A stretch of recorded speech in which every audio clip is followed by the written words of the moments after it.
of the UK too. For Tuesday, a cloudy and damp picture for many. Outbreaks of rain pushing northwest to southeast across the UK. A lot of low cloud, misty, murky conditions around the coast and over the higher ground. Some heavier showers developing perhaps later too. But generally an unsettled week to come, a mixture of sunshine and showers for many of us. But certainly those temperatures on the rise and feeling very warm and humid at times. Expect a warm front, moving from the kitchen right through to the rest of the house. Boxed boilers, sponsors of weather on GB News.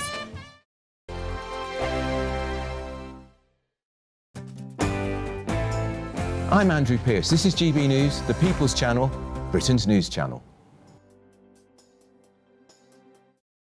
Good afternoon, Britain isn't just about us. The wonderful thing about this programme is it's about everyone watching. It's an interactive programme. Well, there absolutely is something to see here, and we're going to be talking about it more. Whether it's breaking royal news, please bring us up to date, or indeed a particularly punchy speech in the House of Commons. Very, very curious. We bring it to you live, and then we bring you live reaction as well. That's Good Afternoon Britain, weekdays from midday. Only on GB News, the People's Channel, Britain's news channel. 5 hosts, 5 opinions, 5 fearless debates, 5 unfiltered takes on the day's news. 5 reasons not to be anywhere else on Saturday night. This is the Saturday 5. You got me good there. Britain's biggest Saturday night TV show. It's not a bad brand. Yeah. Uncensored. Very, very racy tonight. On the unpredictable. What does she say? Can you translate it for us? And always entertaining. And how can a country go from being led by William Wallace Saturday nights from 6 p.m. only on GB News. The People's Channel. Britain's news channel. You're going to want to stay tuned, trust me. Westminster, the ultimate clique. And you're fighting like rats in a sack. But here on the Camilla Tominey Show, we ask the questions the establishment media is too scared to ask. OK, let me ask you a straight question, because I know you're a straight-talking politician. Whether it's net zero, illegal immigration or law and order, nothing is off limits. You had the power then.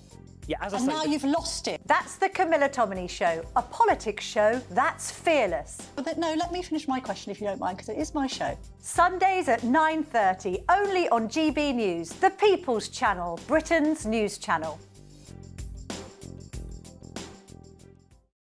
Westminster's full of talk, but out here, it's the real world. am I allowed to talk now? No, that's it. This is where it matters, real people and real lives. That's what politics is all about. In fact, has Trump made a good start? No. Straight answers, no spin, and just a couple of pints. How many fingers have I got up? About 10. So join me for Lee Anderson's Real World every Friday at 7 p.m. only on GB News. The People's Channel, Britain's news channel.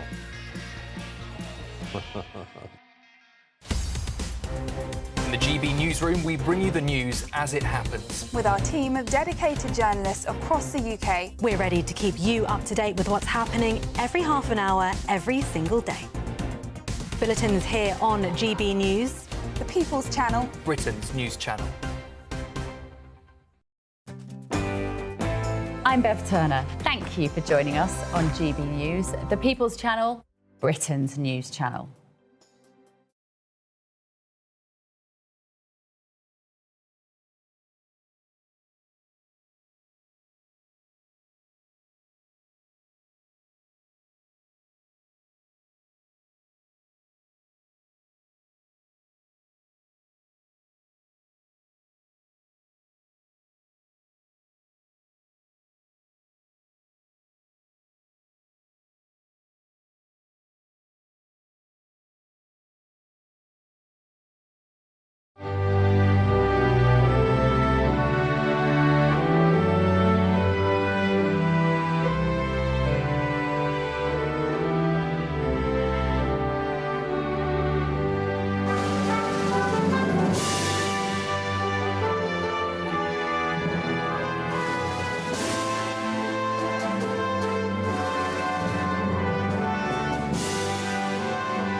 Good morning. The nation celebrates the Lionesses.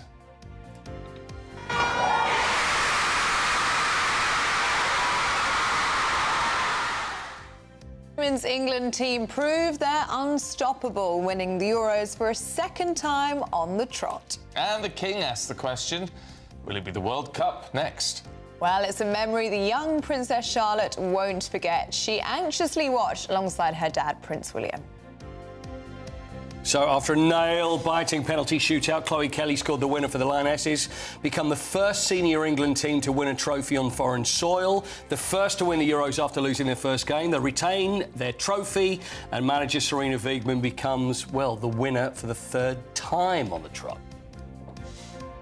In other news today, the Prime Minister will meet President Trump today. Downing Street says Gaza and Ukraine will top the agenda, but will Trump still be singing the praises of the Prime Minister after today? Thank you, Prime Minister. Slightly more liberal than I am, as you probably heard, but he's a good man. He got a trade deal done. President Trump hails his new trade deal with the EU, but is it all convenient timing to distract from recent bad press? I think it's the biggest deal ever made. Thank you very much. Congratulations. A rise in violence against prison officers sees officials trial the use of lasers against misbehaving inmates. At this security facility, a mock scenario of the type of violence that's all too common within our prisons. There was a mix of sunny spells and scattered showers over the weekend, and there's more of that to come as we head through the rest of this week. You can join me later for the full forecast with all the details. It's just gone 6 o'clock. I'm Stephen Dixon. I'm Ellie Costello, and this is GB News Breakfast.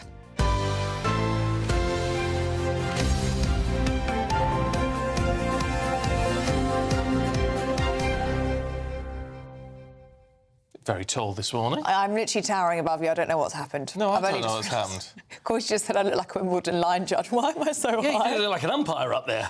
Oh, I'll tell you why. You're in the Anne Diamond chair. Oh, I'm in the Anne Diamond that's what it is. chair. Yeah, look at you up there. I know. Anne has a very, very tall chair because she's not a very tall person. I feel like I can see a whole new world from up here.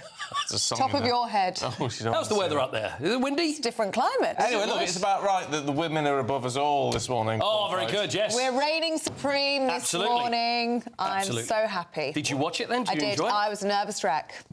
Yeah. Honestly. Why did it come down to the crunch like that? Because it's England. You know what? No matter whether it's the women or the men, it still keeps you on the edge of your seat. But they've got this resilience. The thing is that we've never seen with the men before. I suppose it's changed a little bit, but it really is that. I don't want to use any cliches, but that's my job. That's my job. Never say die attitude.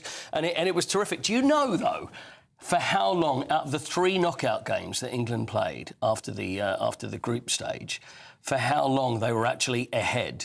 Go on. Don't worry, I'll tell you. 4 minutes and 52 seconds across 3 entire games was the amount of time they were actually ahead. Doesn't matter. Doesn't make any difference. No. Yeah. They came back and they won it. It was would it have been better? I was going to say. Are you looking at you? You know, but in terms of if we'd had a stronger game, if we'd been really punching in this rather than it going right down to the wire. No, I don't think so. I don't think it really. I honestly don't think it matters. It's just about who wins, and when you've got a trophy. Which is up for grabs there, and also for the second time that the Lionesses have done it. And they were underdogs. I mean, they were. You'll have players that will say, "Oh no, I don't think so." And I said to you on Friday, there wasn't much in it. Yeah, they were equal. But the Spanish team were the favourites. They're the world champions, and also pound for pound, if you look player for player, again, there's another cliche for you. They would have been the better side, but it's a team game. It's how everybody reacts together, how everybody plays alongside each other, and the management.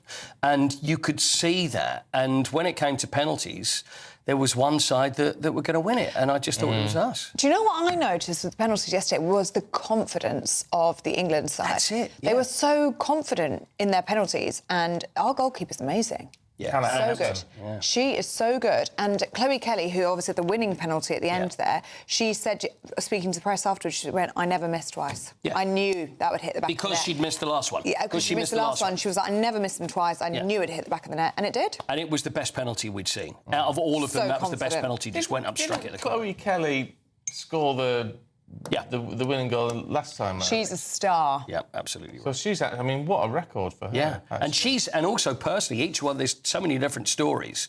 And she's had a terrible time in club football because she was playing at Manchester City and she was frozen out and ended up going on social media and saying, you know, mental health is suffering, she can't continue to play like this. And the fact that she was even going to walk away from football, then went to Arsenal, and then she came on as a substitute. I mean, it happened both times. I mean, it's like the super sub came on and then she provided the cross for our goal and then to score the winning penalty again. I mean, we'll go through some of them, but there's so many different stories involved in the Lionesses. So it's been great, and every front page has got the celebrations, and this is a big deal. This is a really big deal. I thought it was quite interesting on the corporate side as well, because, I mean, weirdly, it does make a big difference. I mean, a lot of the papers yesterday, I mean, there was an interesting advert from B&Q with the, you know, the England flag just sort of drawn in paint. I mean, obviously, you can see what they're trying to do, but using their own slogan, which is, you can do it. Yeah. And I just thought, well, that's really clever, That's actually. genius, yeah. Because it's... But so many of these big companies, and Tesco's did it on the front pages yesterday, just getting behind the Lionesses here. You wouldn't have seen that many years ago. Yeah, it's got bigger. I think it was 2019. It was when they played in Canada in the World Cup, and that's when people started to take notice, got to the semi-final. It's like, there's something in this. Now, if we look at America and... we look at football, women's football over there, it was always seen as a women's game. So they were very dominant when it came to the World game. Obviously, the World Cup, obviously the USA can't play in this because it's the Euros, but we have, without doubt, caught up, and it'll be really... And, of course, they didn't win the World Cup last year. Last time it was Spain. So all those world powers, things are shifting, and each year... the players get better. See, there's always this thing where you'd get certain blokes who'd be going, oh, yeah, women's football, it's not this and it's not that. You know what? It's rubbish. It is rubbish. It's difficult to compare the men's game to the women's game, but...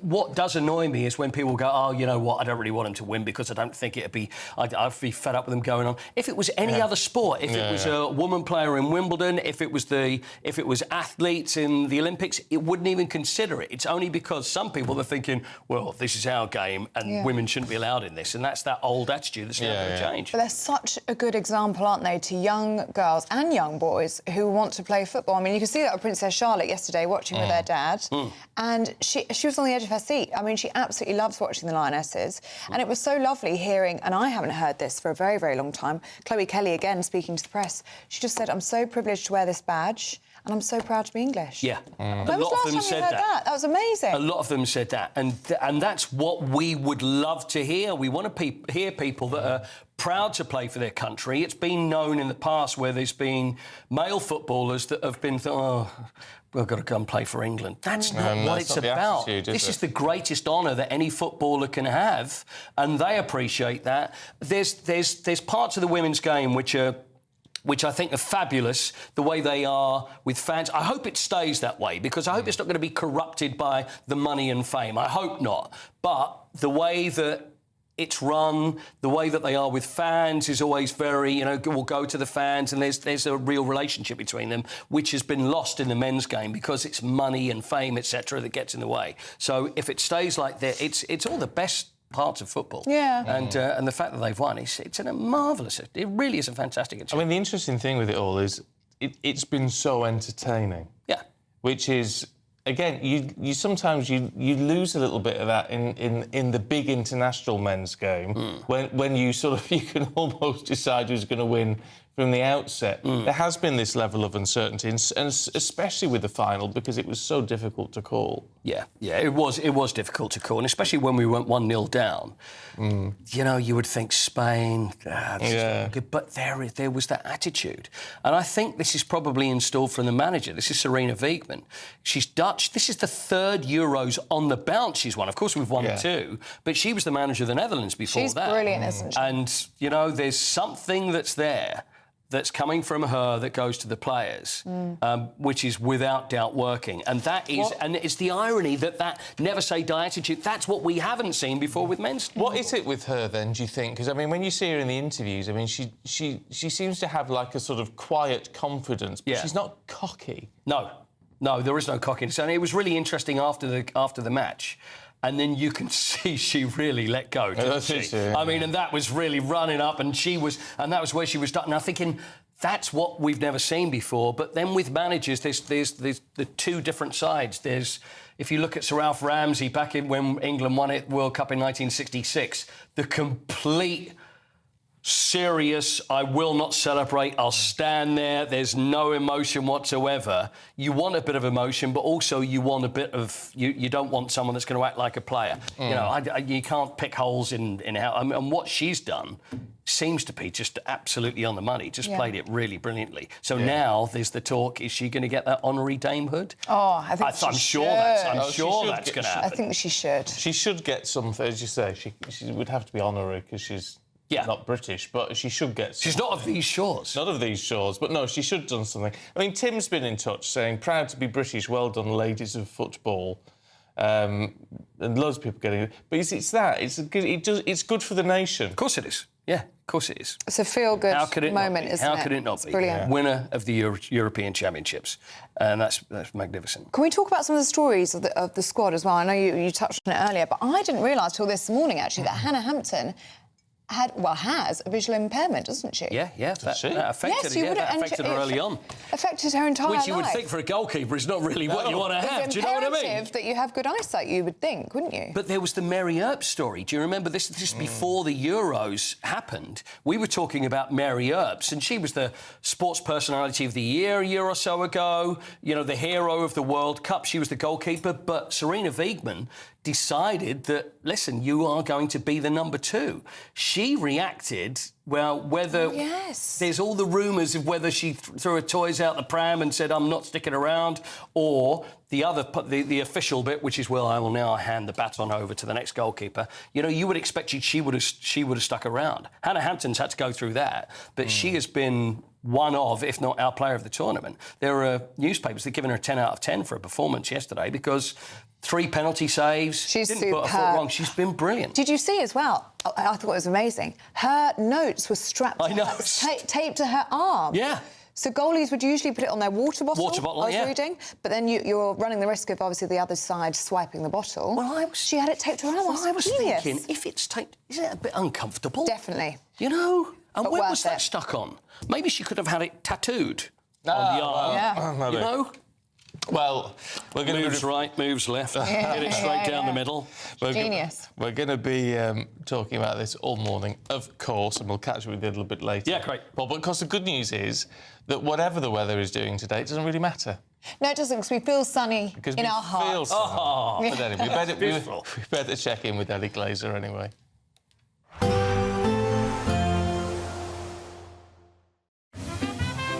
Heavy showers first thing will be followed by a warm, cosy day.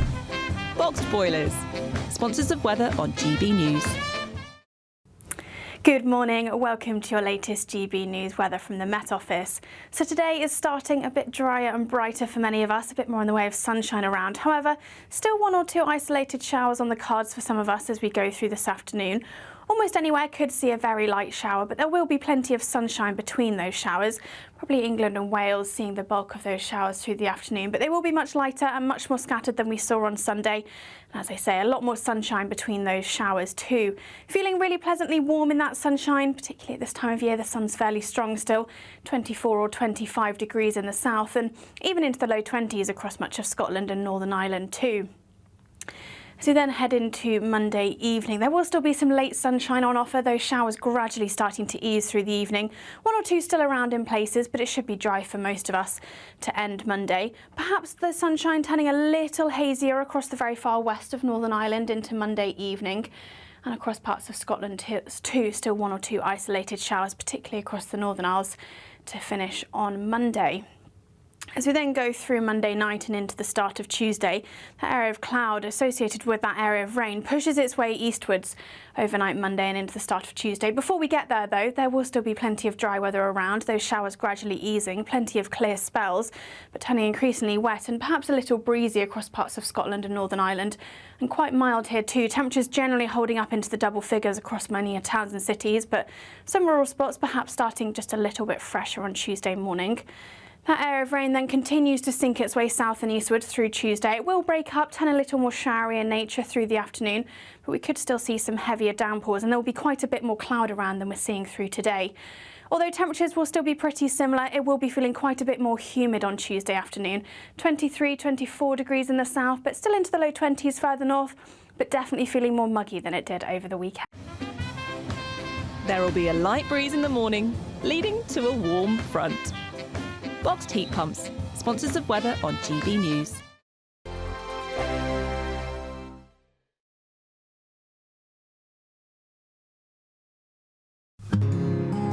This is our country, and we think it's amazing.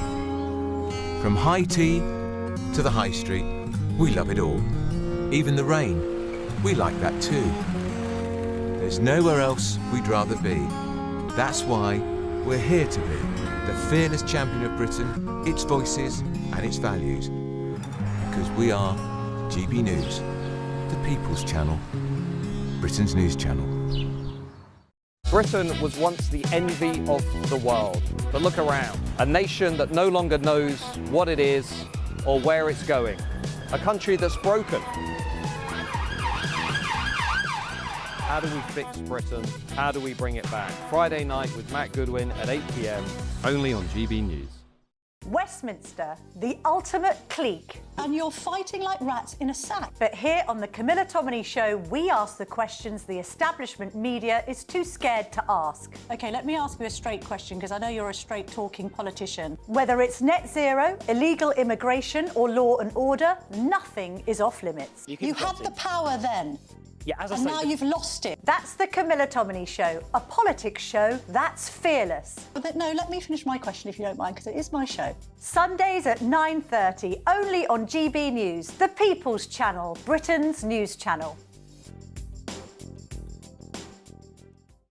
It's Patrick Christie's Tonight, and here we do things differently. It's explaining the absolute madness of this, doesn't it? It's explosive. I mean, this is very good. It's lively. 850. Your government sat there short and it did nothing. It's controversial. And the Middle East has been in turmoil since before I was born. It's everything you need to kickstart your evening. Everyone's had their Weetabix tonight. I love to see it. That's Patrick Christie's Tonight, weeknights from 9 p.m. Only on GB News, the People's Channel, Britain's news channel.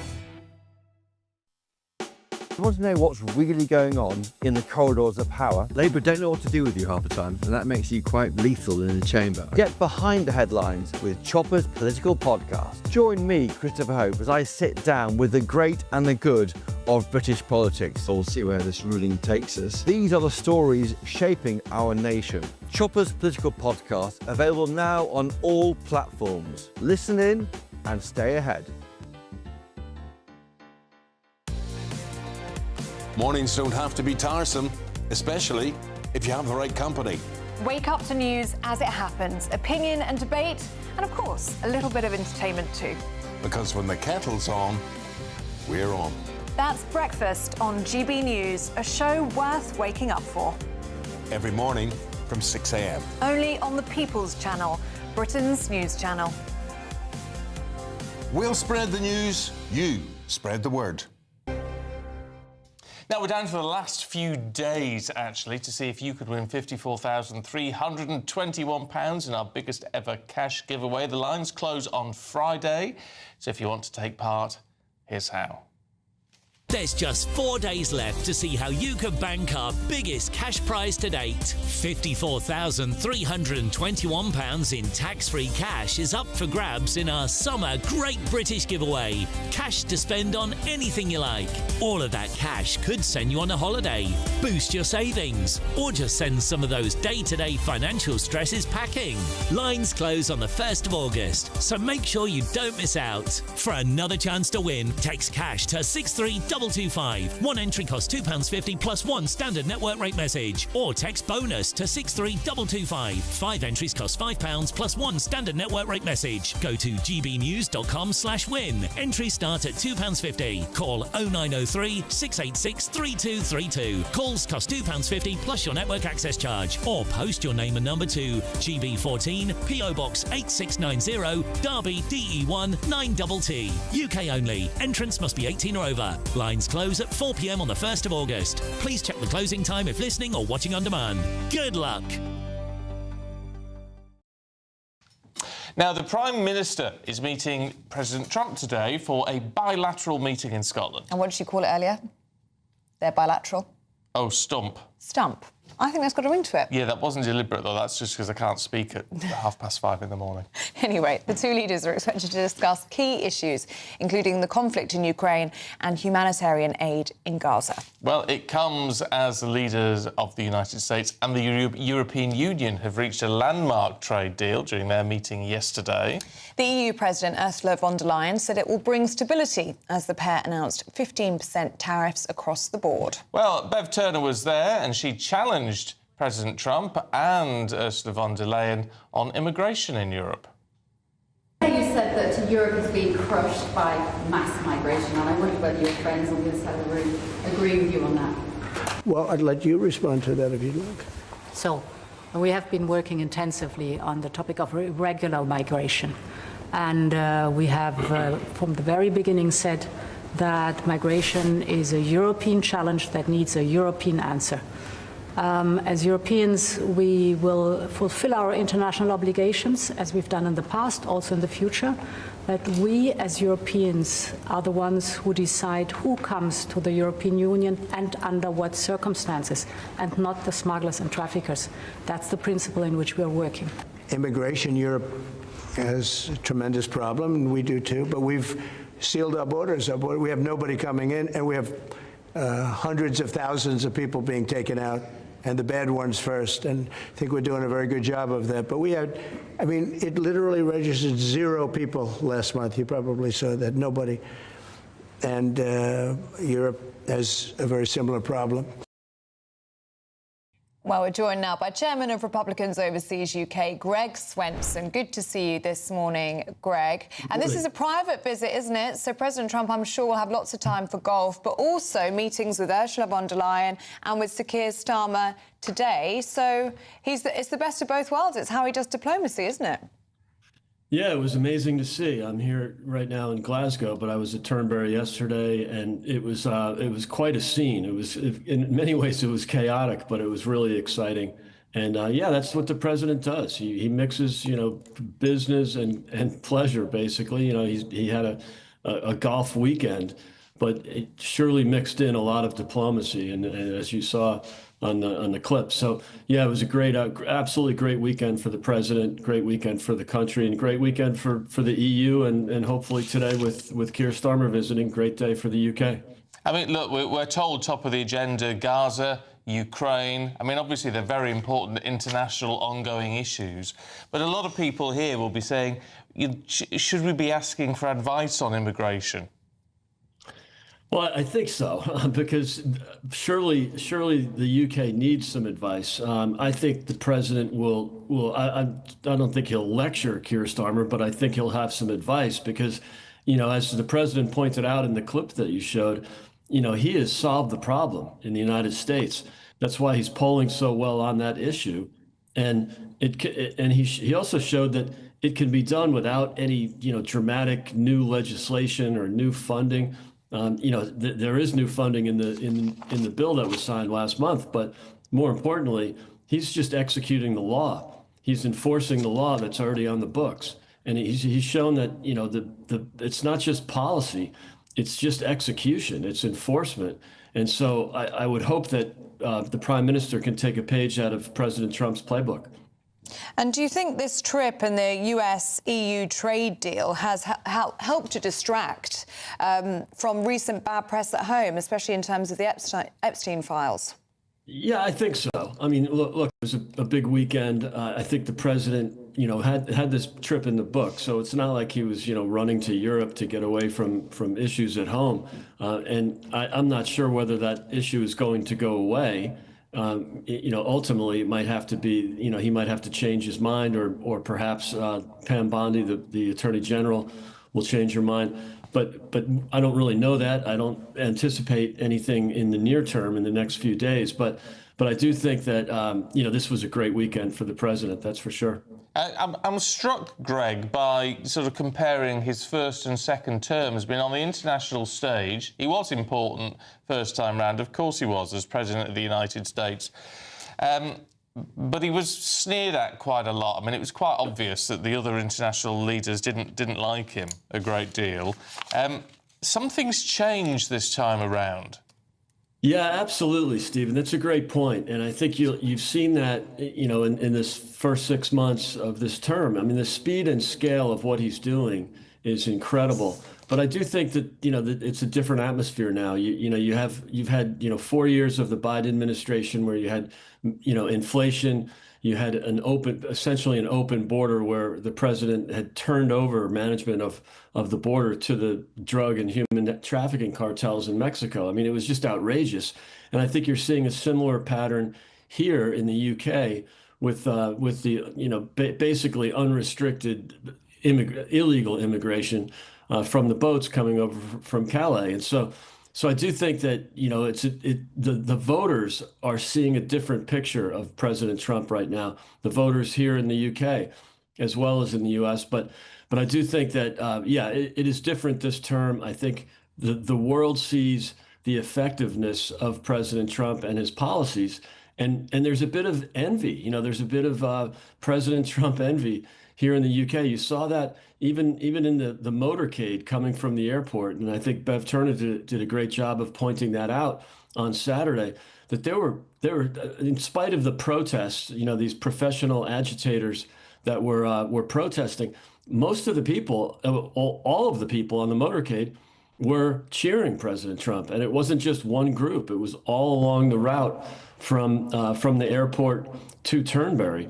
And there's a lot of support for him here in Scotland, and I think it's great to see. And I think a lot of voters wish they could take that Keir Starmer would take a page out of President Trump's playbook.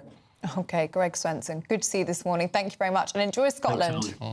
Sure he will. Let's talk to former Conservative advisor Oscar Redrop, who's here in the studio. What do you think we're going to get out of this meeting today, this bilateral? I think in some ways it would be more interesting to see what isn't mentioned at the meeting. I think in terms of trade and tariffs, Trump, I think, has done a pretty masterful job of calling the EU's bluff, starting at that, was never going to happen, that 30%, whacking it down to 15%. The EU as a bloc is in some ways economically on its knees and is a very, very weak proposition. So I think Trump did a pretty good job of getting them to the place he wanted to by showing strength there. The UK will want to maintain. We're at the moment at 10%, so, benefit of Brexit, you could say. But we'll want to maintain that differential, I'd imagine. Starmer will want to keep it on international stuff. He'll want to keep it big picture, Ukraine, defence, the situation in Gaza, because, and this is what I mean by it'll be interesting to see what isn't spoken about, or what Starmer will try and wrestle the conversation away from, really awkward stuff, which is immigration, which is freedom of speech. That's a real issue that Trump, I think, sees the UK as being incredibly weak on. And energy. I mean, he's been kicking off about wind farms whilst he's been over in Scotland. And people have laughed at it because, he's quite a funny quote about how it drives whales, loco. And then some people cynically are saying it's because he doesn't like the view of them on his golf course. But it does cut right to the heart on a serious point of things like net zero.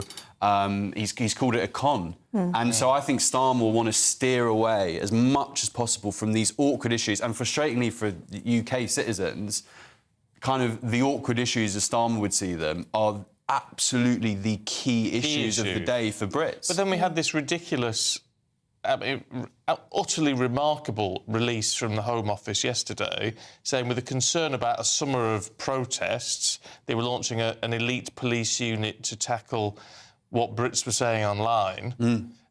which is the immigration and the free speech issue all rolled into one. Absolutely. And, if I was, one of Trump's advisors and he wanted to, as he often does, he wants to manoeuvre, he wants to kind of sense sometimes weakness in people he's going into talks with, particularly if we're asking Trump to once again, step up on the world stage, save our problems, put pressure on Israel, etc., etc. If I was one of his advisors, I'd be saying, well, actually, let's have a look at the underbelly of the UK on exactly issues like that. I know Brits are not happy with the leadership we see in these countries on issues like that, and it is infuriating. And I think, having been in Number 10, I understand when domestic issues are really in a bad spot. You often, and people will probably throw things at their TV right now in frustration, but you cling to the world stage sometimes because even though the stakes are in some ways higher. You can cling to them and it can take the pressure off you on domestic issues. And Starmer's very good at looking like all the diplomacy stuff, and he's very calm and professional. And I think he has won some admirers on the world stage for that reason. Meanwhile, at home, things are going to pot. And it'll be interesting to see if Trump wants to pick away at that at all. It's interesting for Keir Starmer because he's got to toe a bit of a diplomatic line now because he's been complimentary of Trump's foreign policy. But then when it comes to Israel, Trump is still very much with Benjamin Netanyahu on what's going on in Gaza, whereas Sir Keir Starmer, you're seeing, becoming more and more critical of Israel. Absolutely. And that is, over the coming weeks and months, I think that dynamic is only going to become more acute, and it'll be interesting to see their positions on it today. I mean, Trump, in fairness, has shown real frustration with Israel, and I'd say more than frustration. I mean, like anger, direct anger at Israel. The requests made once again by the UK. And they're placing the responsibility on Trump's shoulders in terms of, ceasefires and making sure aid gets through, and it's horrific that hasn't been happening quite clearly. But in all likelihood, you could see Trump round, and I think he hinted at it already yesterday. Like, what are you guys doing? Why can't the EU step up on this stuff? You need to show more leadership. So it's always transactional with Trump, and if Starmer, I mean, my prediction would be that Starmer is going to do everything and anything he can to keep Trump away from, using his magnifying glasses on issues like freedom of speech, immigration and net zero. OK, Oscar, we'll see you in the next hour. Thanks very much indeed. Thank you. Now, at 32 minutes past 6, it's time for our daily reflection with Chris. The GB News Daily Reflection. Hi, I'm Chris Tufnell, a vicar in the Church of England. We live in a culture that is increasingly lacking in grace and forgiveness. Instead of showing grace when someone does something wrong, we cancel them. Instead of forgiving, we condemn. And the result is division, anger, and hostility. If anyone needed persuading of that, 2 minutes reading the comments on any social media platform should do the trick. Of course, I might think to myself, well, they don't deserve forgiveness. Perhaps that's sometimes true.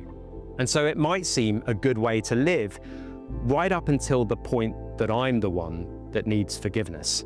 And then I plead for different treatment. God's way is just altogether better. It's altogether beautiful. And it was modeled for us by Jesus. One of his disciples, Peter, wrote this about Jesus. When they hurled their insults at him, he did not retaliate. When he suffered, he made no threats.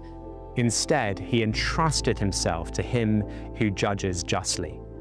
He himself bore our sins in his body on the cross. You see, this is how God spares us.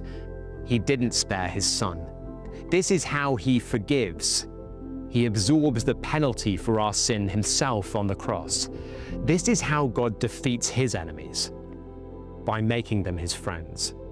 I find my heart drawn towards a God like that. I find it easier, much easier, to admit my faults to him, knowing he'll respond to me with grace. And I find myself wanting to become more like him in how I respond to others.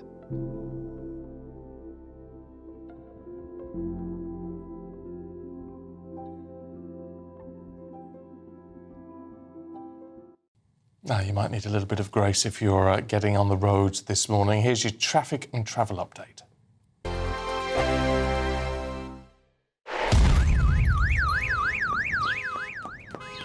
Crash Law 24 sponsors GB News Traffic and Travel Report. Good morning, this is the latest AI travel news from gbnews.com. The A58 is shut between the Eglinton interchange and Pennyburn roundabout due to a major incident. Drivers should follow diversions. The A470 southbound is undergoing resurfacing from Abercynon to Pontypridd with closures and diversions. Congestion on the A453 northbound between the A6 and the M1 in Leicestershire is easing. Drivers in Warwickshire face 10-minute delays on the A46 southbound between the A4177 and the M40, with resolution expected today. And on the trains, London North Western Railway has a reduced service between Bedford and Bletchley. For more travel news, go to gbnews.com. Crash Law 24 sponsors GB News Traffic and Travel Report.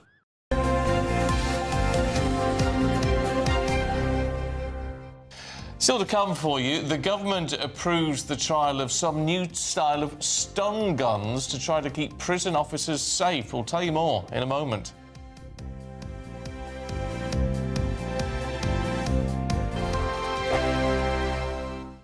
Welcome back to Britain's Newsroom with Andrew and Beth. Hello everyone, Patrick Christie is here. I'm Michelle Duke, Britain's News Channel. Access the stories that matter to you.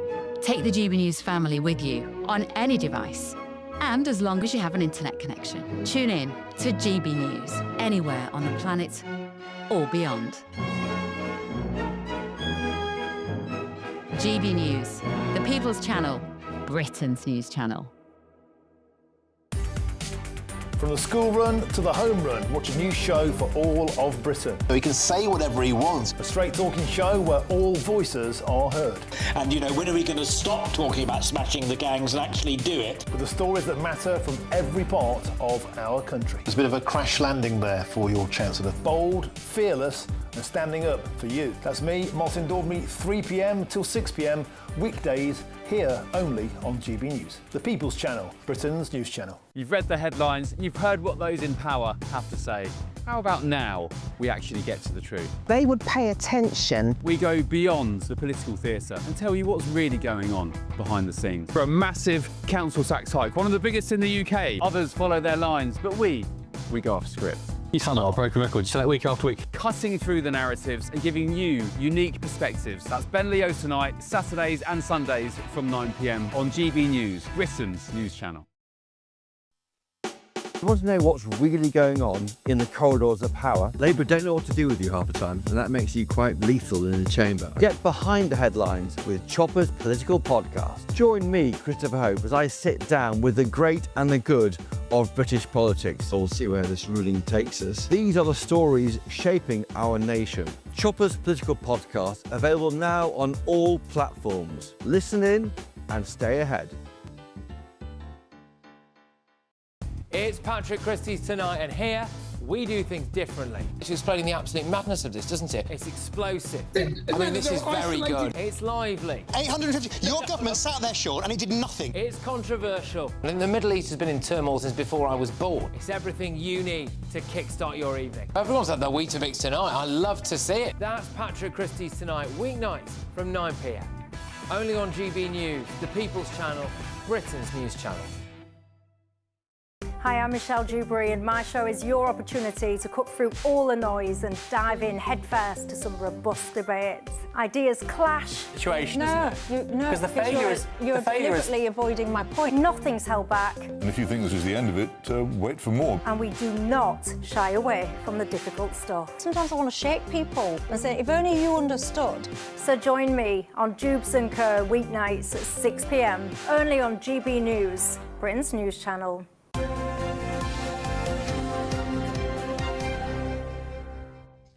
Now, the head of the Prison Officers Union has warned it may only be a matter of time before a prison officer is murdered. Well, that stark warning comes as the Justice Secretary approves the trial of taser stun guns ahead of the likely rollout to male prisons. Well, it follows violent attacks on officers in recent months by two of the country's most dangerous and notorious inmates.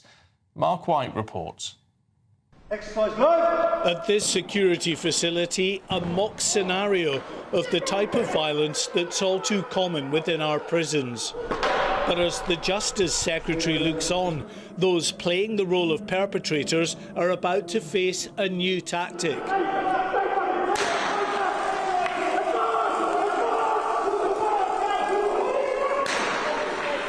Tasers are a very familiar option within frontline policing. But until now, these weapons have not been available to help protect the men and women dealing with some of the country's most violent offenders. That's all about to change. Drop that weapon, do it now! As the government begins the trials process ahead of the likely rollout of Taser within male prisons. I know that staff have been crying out for tasers to be authorised for use across the adult male estate, and I was very pleased to be able to sign off on this trial. It will run over the summer period, and it's designed to make sure that we can learn lessons about the use of tasers within a custodial environment, which is different to how tasers are normally used. It was shocking attacks on prison officers, alleged to have been carried out by two of the country's most notorious inmates, that focus national attention on the real dangers faced by prison staff. At Franklin Prison in April, Hashim Abedi, jailed for his part in his brother's suicide bombing at Manchester Arena, was alleged to have scalded 3 officers with boiling oil and stabbed them with makeshift weapons. Just weeks later, another prison officer was injured after the Southport killer, Axel Rudikabana, was alleged to have thrown boiling water over them at HMP Belmarsh in southeast London. The Prison Officers Association say violence on the inside is at epidemic levels, and they welcome any move to help protect staff.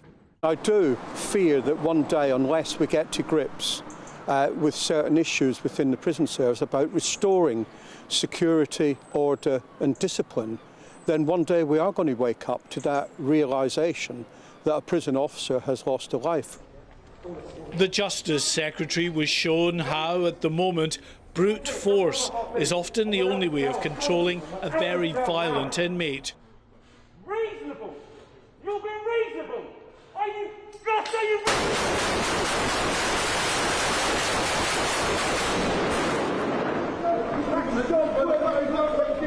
It's hoped that Taser will eventually provide another option, which might help reduce the risk within the prison estate, where last year alone 10,000 officers and staff were assaulted. Mark White, GB News. Now do stay with us. Still to come, Lynn May and Chris Akabusi will be with us going through the newspapers. There they are. See you in a minute, you two. But first, if you're in search of some holiday sun, here's where the sun is shining across Europe.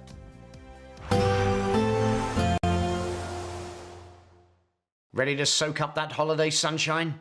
Won't we need some cover? No worries. All sorted. All Clear Travel Insurance sponsors GB News Travel Destinations Forecast. Hello there. We've got some severe thunderstorms on the way across many parts of Italy and the Balkans on Monday and Tuesday. But the good news is the extreme heat across Greece and Turkey is slowly easing, though there are unfortunately still a few wildfires around in places. Those showers also across parts of Italy, maybe the Pyrenees as well. But most of Iberia dry, sunny and settled, as indeed it will be across parts of Madeira and the Canary Islands. Lots of sunshine on the way and very warm, if not hot, over the next few days. All Clear Travel Insurance sponsors GB News Travel Destinations Forecast.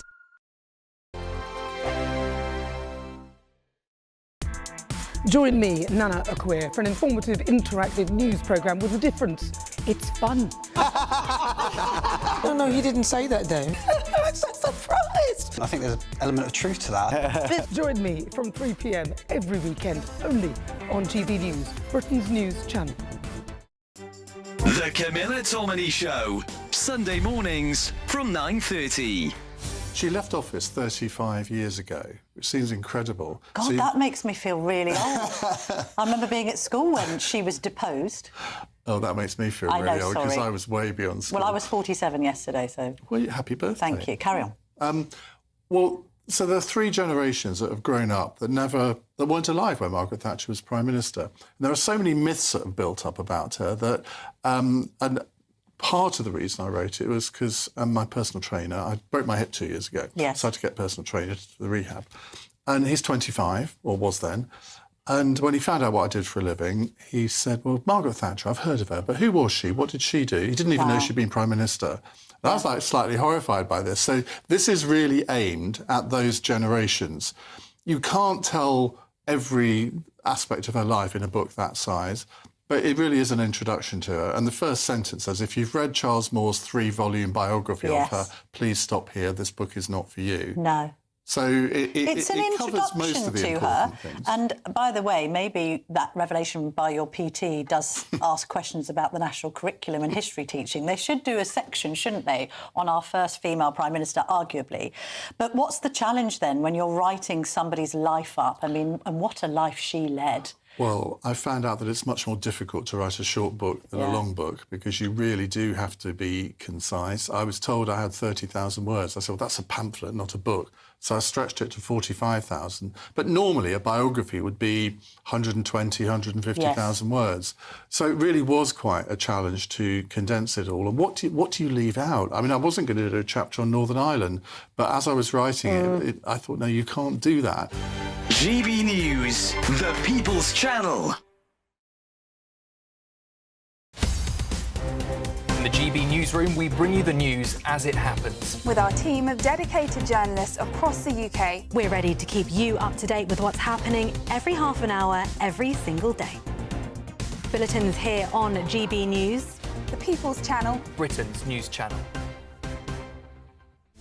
This is Britain's Newsroom, where your voice matters. It's just astonishing. With expert analysis and honest opinion, we don't just keep you informed. We bring you unique perspectives you won't see anywhere else. Can't argue with any of that. When the news happens, it happens here. On Britain's Newsroom, weekdays from 9:30 a.m. Only on GB News.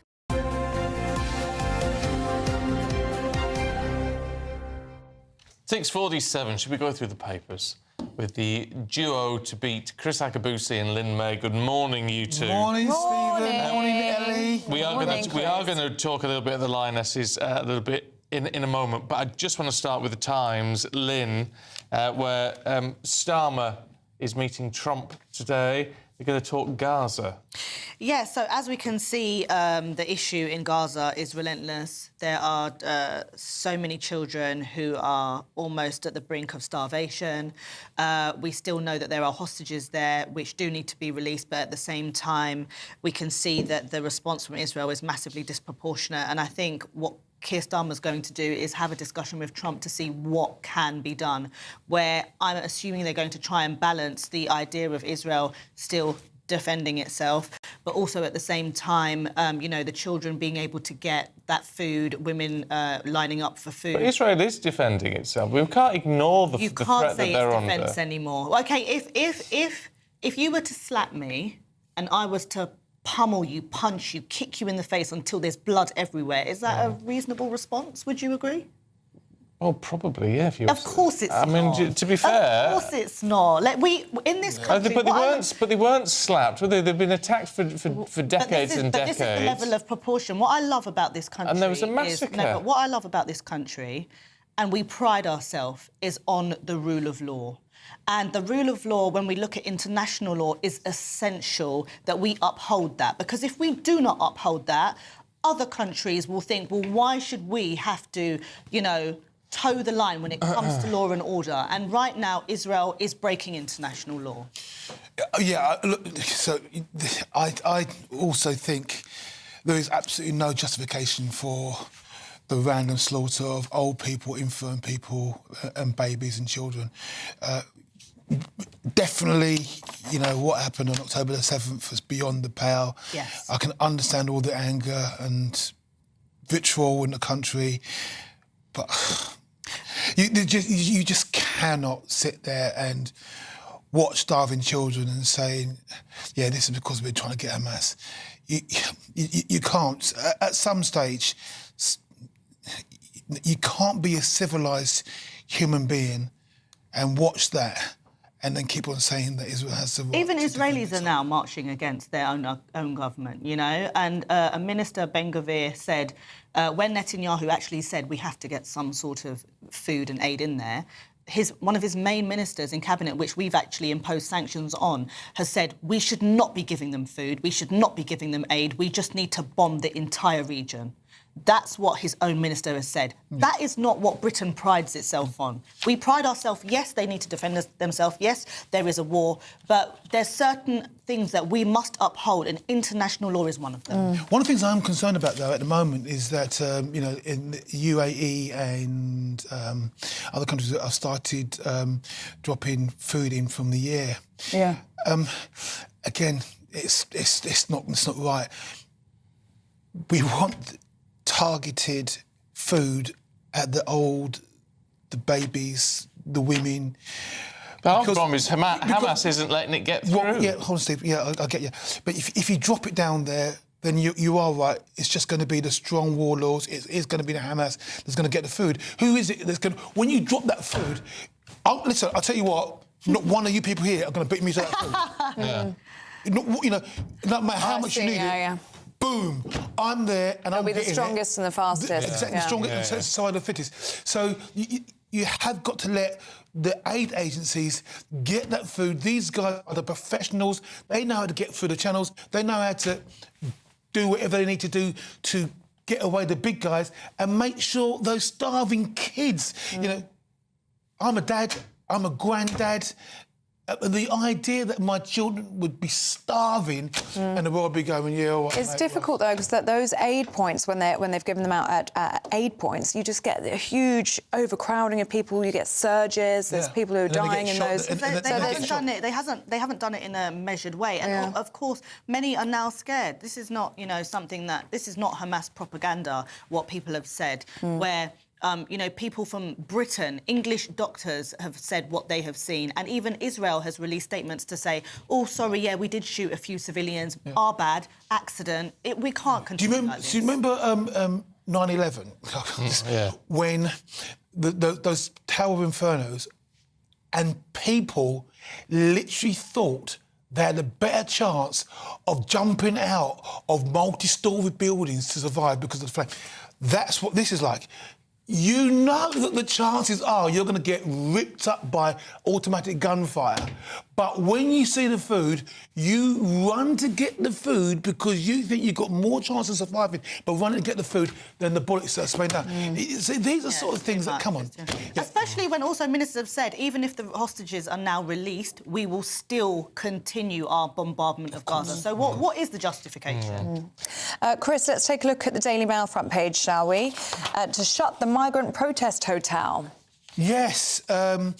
So, very much, again, with this story, I understand, certainly I wouldn't want these disturbances in my locality. There's a young chap called Hadish Kabatu. He sexually assaulted a local girl in the area. It's taken the women, supported by their men, of course, but it's taken the women to really rise up and say, no longer shall we with this put up with. So the locals have got legitimate concerns. The challenge, I say, is, OK, so where are you going to put these migrants? They shouldn't be allowed to step foot in the UK. So there is the argument that they shouldn't be here, but they are here. You might stem the flow of those that are coming in. You might want to post those that are actually in here. But in the meanwhile, back at the ranch, where do you put these guys? You can't put them in hotels. You can't put them in HMOs. Could you put them in, you know, but there's that Bibby down in Bournemouth, wasn't it? That floating. Can you put them down on floating garrisons? Do you put them in disused airfields? What's the cost of doing that? I can't believe that we're even having a conversation to say, where do we put... OK, they're here, we have to do something with them. Yeah. In my school, we used to have porta cabins. Just set them up, put them there and put an enclosure around them. That's it. All right, you two. There we have to leave it just for the time being, but we'll see you a little bit later on. Yeah, let us know what you think about any of those stories. In the meantime, we're going to get a check on the weather with Ellie, and let's hope the sun is shining, although I'm not sure it is.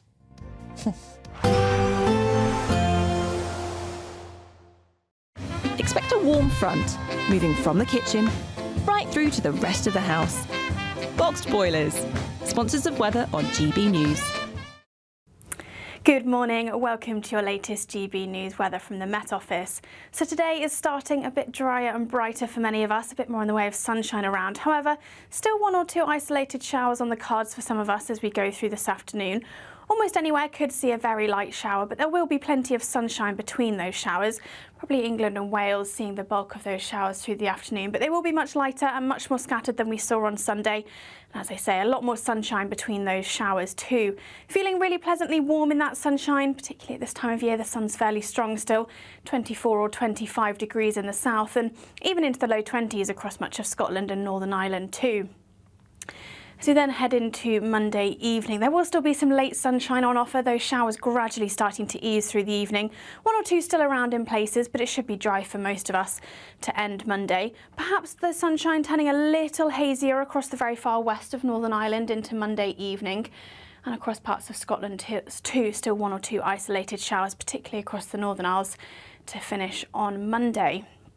As we then go through Monday night and into the start of Tuesday, that area of cloud associated with that area of rain pushes its way eastwards overnight Monday and into the start of Tuesday. Before we get there though, there will still be plenty of dry weather around, those showers gradually easing, plenty of clear spells, but turning increasingly wet and perhaps a little breezy across parts of Scotland and Northern Ireland.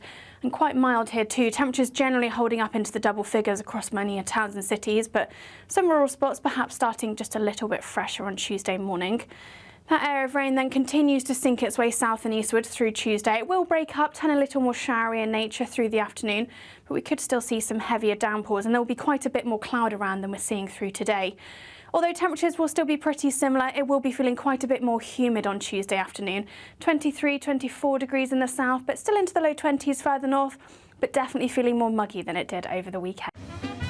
A positive outlook through the night will power through to a bright day ahead. Boxed home battery storage, sponsors of weather on GB News.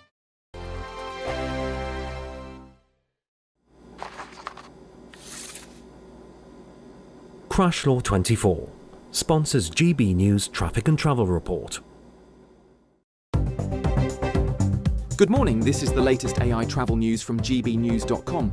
The A78 southbound is currently closed from Pennyburn roundabout to Eglinton interchange following a serious road traffic incident. Drivers are advised to use alternative routes and expect delays. The A470 southbound between Abercynon and Pontypridd remains closed for resurfacing work, with diversions well in place. On the trains, Hull Trains is operating a reduced service due to industrial action. Additionally, Elna is experiencing disruptions between Edinburgh and Berwick-upon-Tweed. Please plan your journey accordingly and stay informed to avoid inconveniences. For more travel news, go to gbnews.com. Crash Law 24 sponsors GB News Traffic and Travel Report. It's the final week to see how you can win big, as there's an incredible £54,321 in tax-free cash to be won. What would you spend it on? The holiday of a lifetime? Or just sit back, relax and remove some of those day-to-day financial stresses? Lines close on the 1st of August, so make sure you don't miss out. For another chance to win, text cash to 63225. One entry costs £2.50 plus one standard network rate message, or text bonus to 63225. 5 entries cost £5 plus one standard network rate message. Go to gbnews.com/win. Entries start at £2.50. Call 0903 686 3232. Calls cost £2.50 plus your network access charge. Or post your name and number to GB14 PO Box 8690 Derby DE1 9TT. UK only. Entrance must be 18 or over. Lines close at 4 p.m. on the 1st of August. Please check the closing time if listening or watching on demand. Good luck. At GB News, we love to hear from you, our loyal community. So drop us a line at gbnews.com/yoursay. There you can talk to each other and also to the presenters live on air. gbnews.com/yoursay, because GB News is your channel, Britain's news channel. Join me, Nana Akwe, for an informative, interactive news programme with a difference. It's fun. No, he didn't say that, though. I'm so surprised. I think there's an element of truth to that. Join me from 3 p.m. every weekend, only on GB News, Britain's news channel. In the GB newsroom, we bring you the news as it happens. With our team of dedicated journalists across the UK. We're ready to keep you up to date with what's happening every half an hour, every single day. Bulletins here on GB News, the People's Channel, Britain's news channel.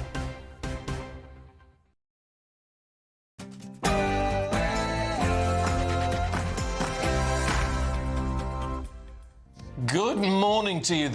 Excuse me, He's very excited. My voice has gone because I, like the rest of the nation, have been celebrating the Lionesses.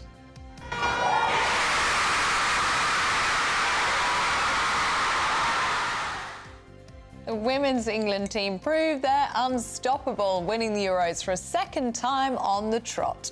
And the King asks, will it be the World Cup next? Well, it's a memory the young Princess Charlotte will never forget. She watched the game alongside her dad, Prince William.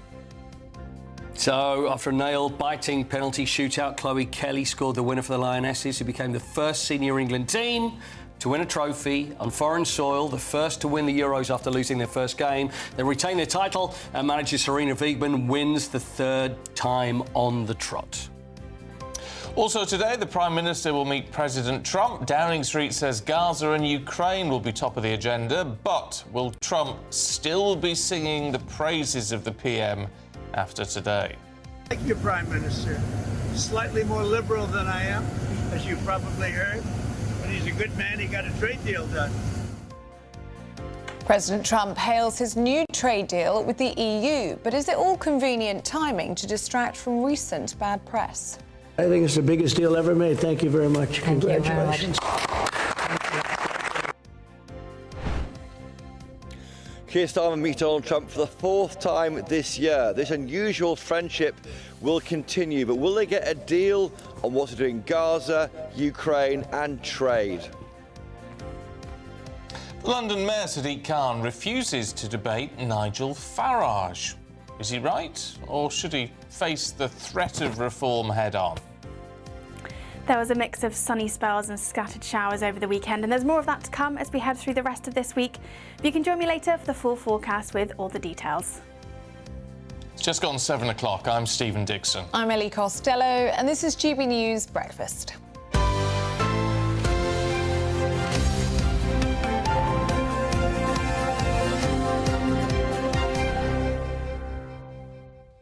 So, here we are, the morning after the night before. Second Euros win on the trot, but down to the wire last night. Penalty shootout. I mean, you couldn't have made it up, could you? Paul Coit is here. Good morning. Good morning. Oh, it was very enjoyable. biting. It was nail-biting, it was enjoyable, but it's never going to be just a walk in the park, No. especially Never with England, is whether with it be the England. Lionesses.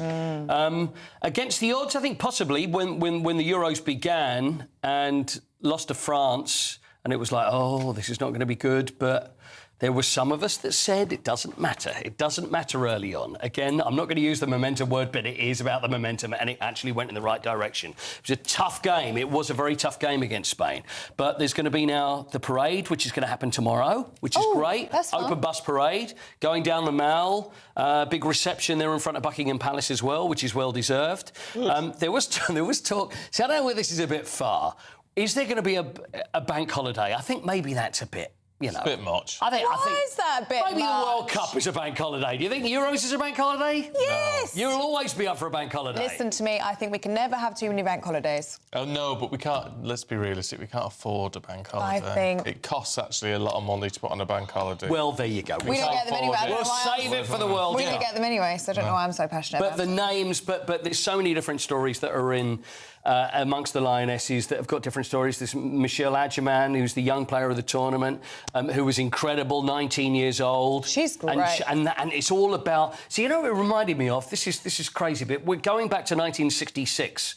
Links in football. Martin Peters was a young player in his early 20s, hadn't even got into the England side until a few games before the World Cup, took the chance, and so did Jeff Hurst as well, took their chance and then ended up scoring a goal in the final. She didn't score in the final, but very important goals that she scored as well. Chloe Kelly, who scored the winning penalty, the cross as well, that was her. She came on as a substitute.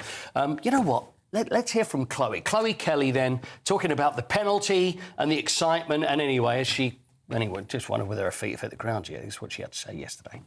I just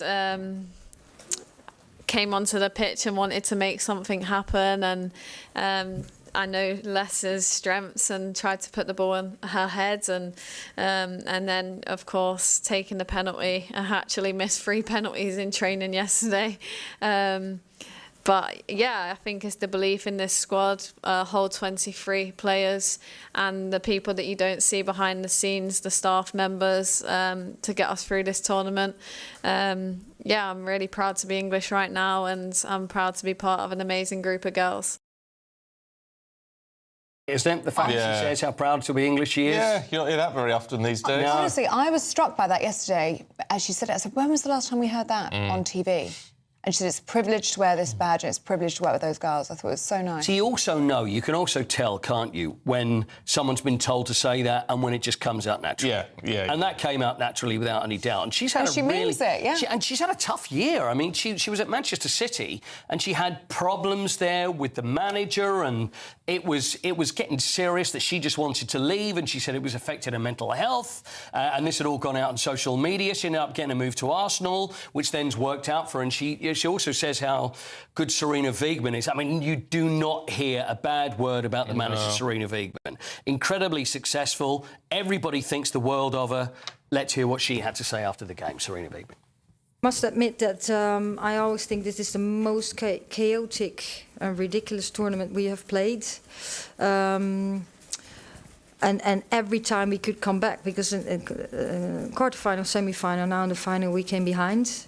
But this team, of course, we have players that have talent. And the togetherness of this team is really, really incredible. But also the belief that we can come back, and that the players say we can win by any means. And we just never, ever give up. And today, too, of course, we had moments that we really had to fight to keep the ball out of our own net.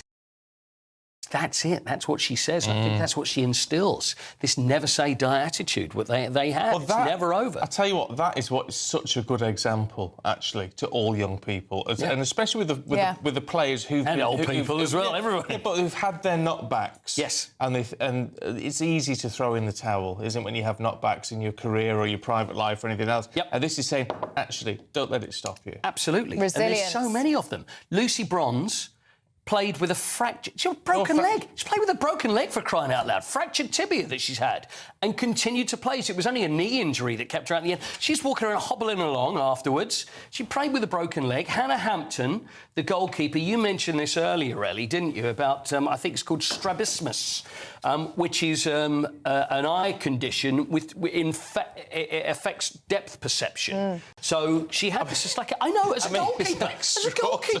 Talk about coming back, facing adversity. You're a goalkeeper. You can't even tell how far a ball is away. She had operations when she was under 5 years old. She was told that she would never play professional sport.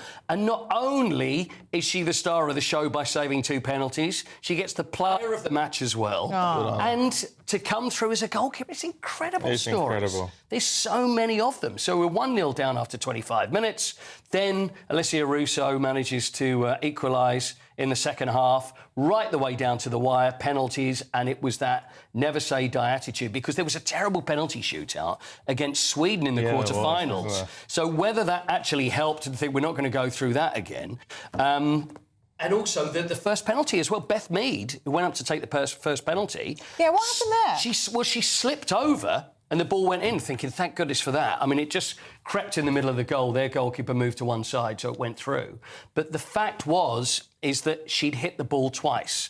Now, there was times before when, if that had happened in a penalty, it would count as no goal. But the new rule says that if you slip and you hit the ball twice, then it's retaken, then it was saved, then we're thinking, what's going to go on? And it really ebbed and flowed and then went through to Chloe Kelly at the end, who scores the winner with the best penalty of all of them. And then everybody... Brilliant.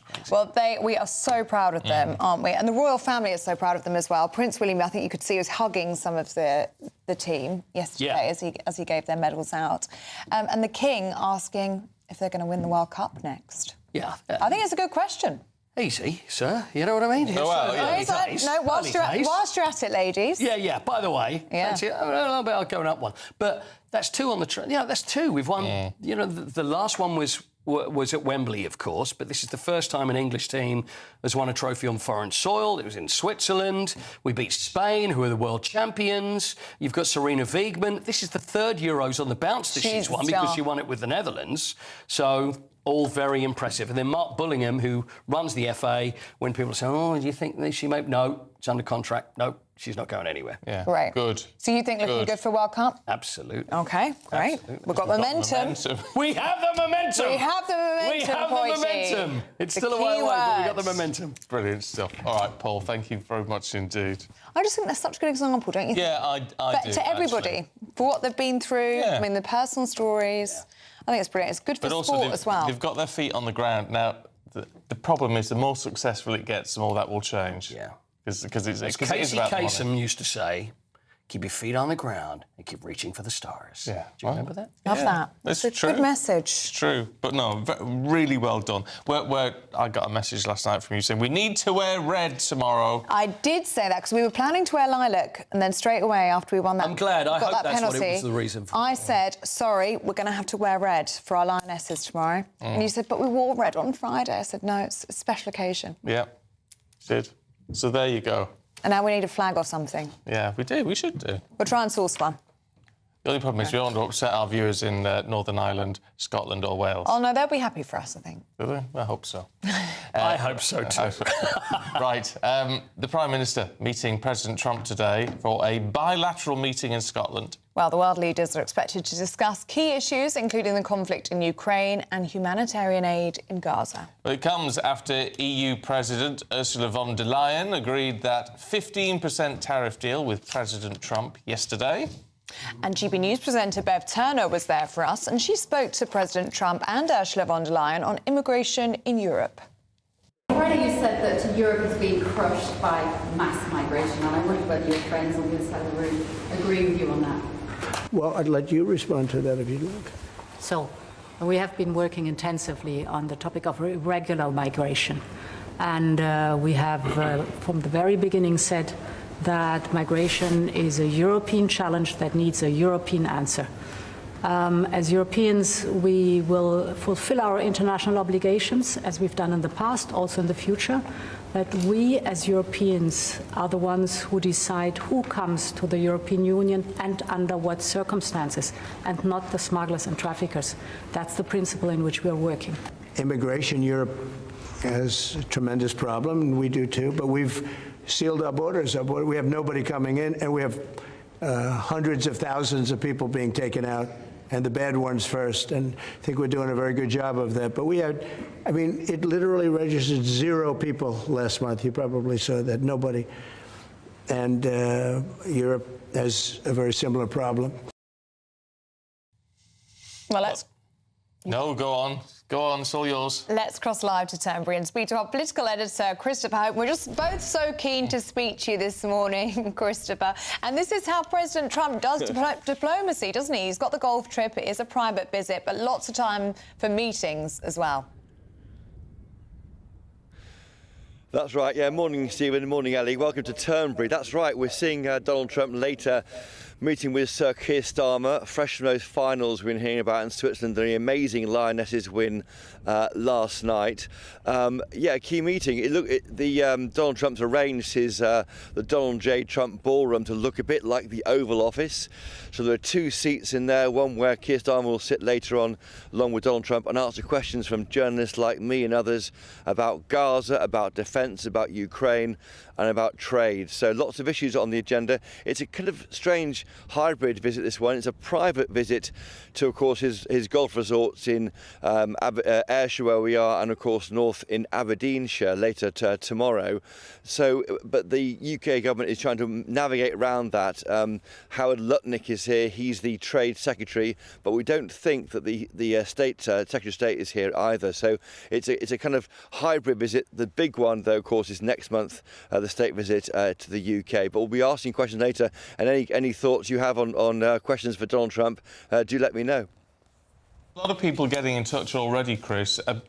I mean, look, they're frustrated, and I can understand why. And they're saying, why is the Prime Minister focusing in this meeting on these international issues when there's so much going wrong at home? I mean, look, we know this is an international bilateral, but, you know, Trump has been so successful on the immigration issue. A lot of people saying, why aren't we getting some advice? Well, that's a great question. We may even put that to Donald Trump. I mean, he has basically eradicated immigration through his north and south borders through Canada and Mexico, with a combination of threatening trade tariffs against those two countries and cracking down with enforcement where they are. Why can't we do that here? Why are we seeing those numbers cross from northern France into the UK and putting them up in hotels and looking after them? It seems crazy and increasingly difficult to defend, I think, politically. And whether Keir Starmer can get a lesson from that, we'll wait and see. But he's got advice. Of course, yesterday he talked about the wind farms, the view from the 18th hole from Turnberry Golf Course, a few hundred yards away to my right. He said that wind farms are a con job, and he said it's a horrible thing, the most expensive form of energy. He also said that, you know, on the Gaza issue, Donald Trump said that it's an international problem, not a US problem, and other countries aren't pulling their weight. So similar language on the issue of defence and just keeping Europe safe. He's saying that European countries aren't spending enough to try and alleviate the suffering, the near famine in Gaza. So those will be on the agenda. And also we may hear his views on the King. We may hear his views on how he likes the UK and maybe wants to do more with us and maybe hold here more in the future. OK, Christopher Hope, good to see you. Thank you very much. Former Conservative advisor Oscar Reddrop is here.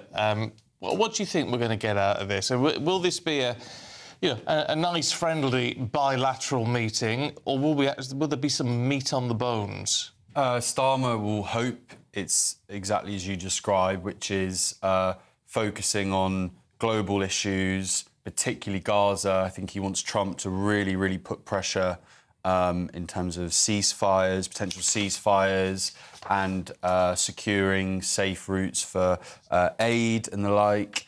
However, I think to a lot of people, and I think probably the team around Starmer, they will be worried that, as Christopher quite rightly described, what is a hybrid visit? And in some ways that's unhelpful because there's not a lot of structure. It's not, we are here to discuss X deal that we've been negotiating for Y amount of time. And in that looseness, in a way, and that kind of slight vagueness, is Trump going to poke at really, really awkward issues for Starmer? Like freedom of speech, like immigration, like net zero, which he's, you know, along with wind farms, is calling a con. I mean, these are issues that Keir Starmer at home is performing atrociously on.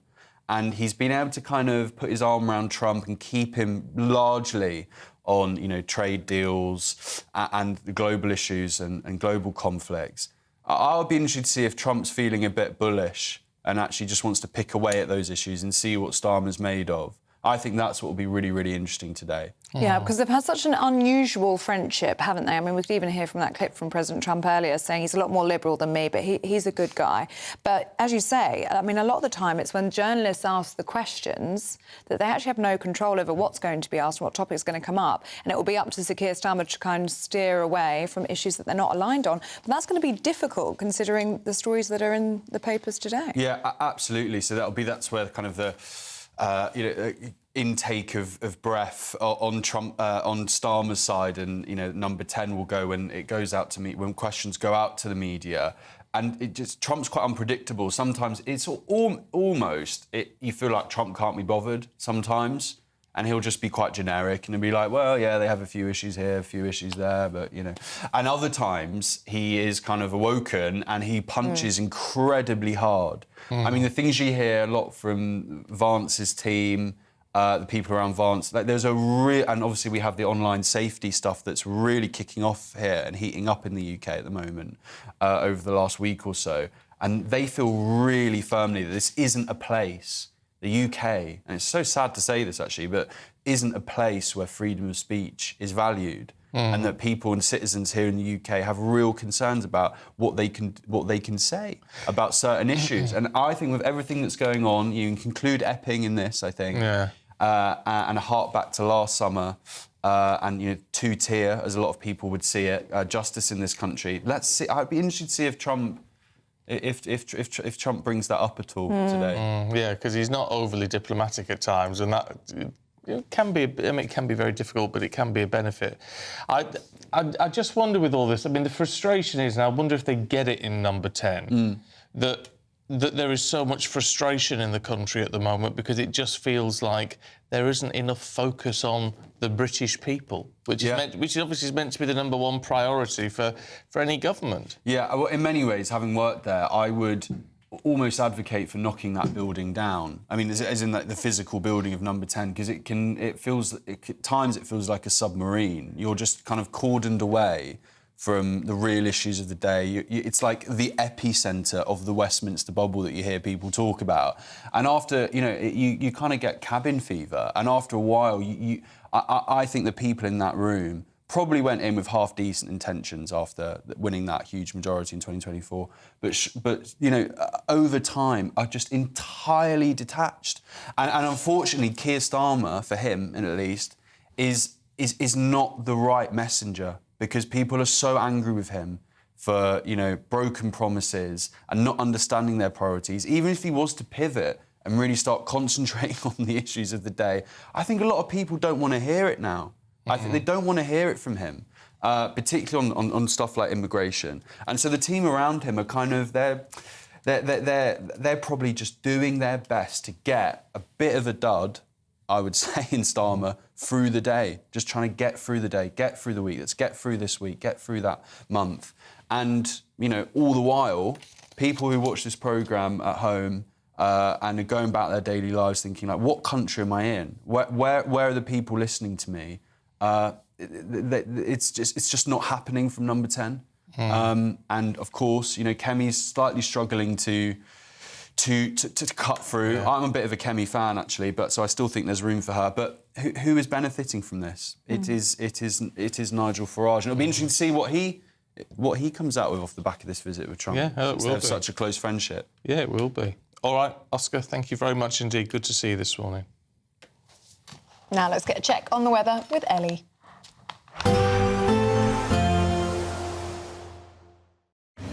Even though we'll see a cloudy start, it'll be a bright outlook for the rest of the day. Boxed Solar, sponsors of weather on GB News. Good morning, welcome to your latest GB News weather from the Met Office. So today is starting a bit drier and brighter for many of us, a bit more in the way of sunshine around. However, still one or two isolated showers on the cards for some of us as we go through this afternoon.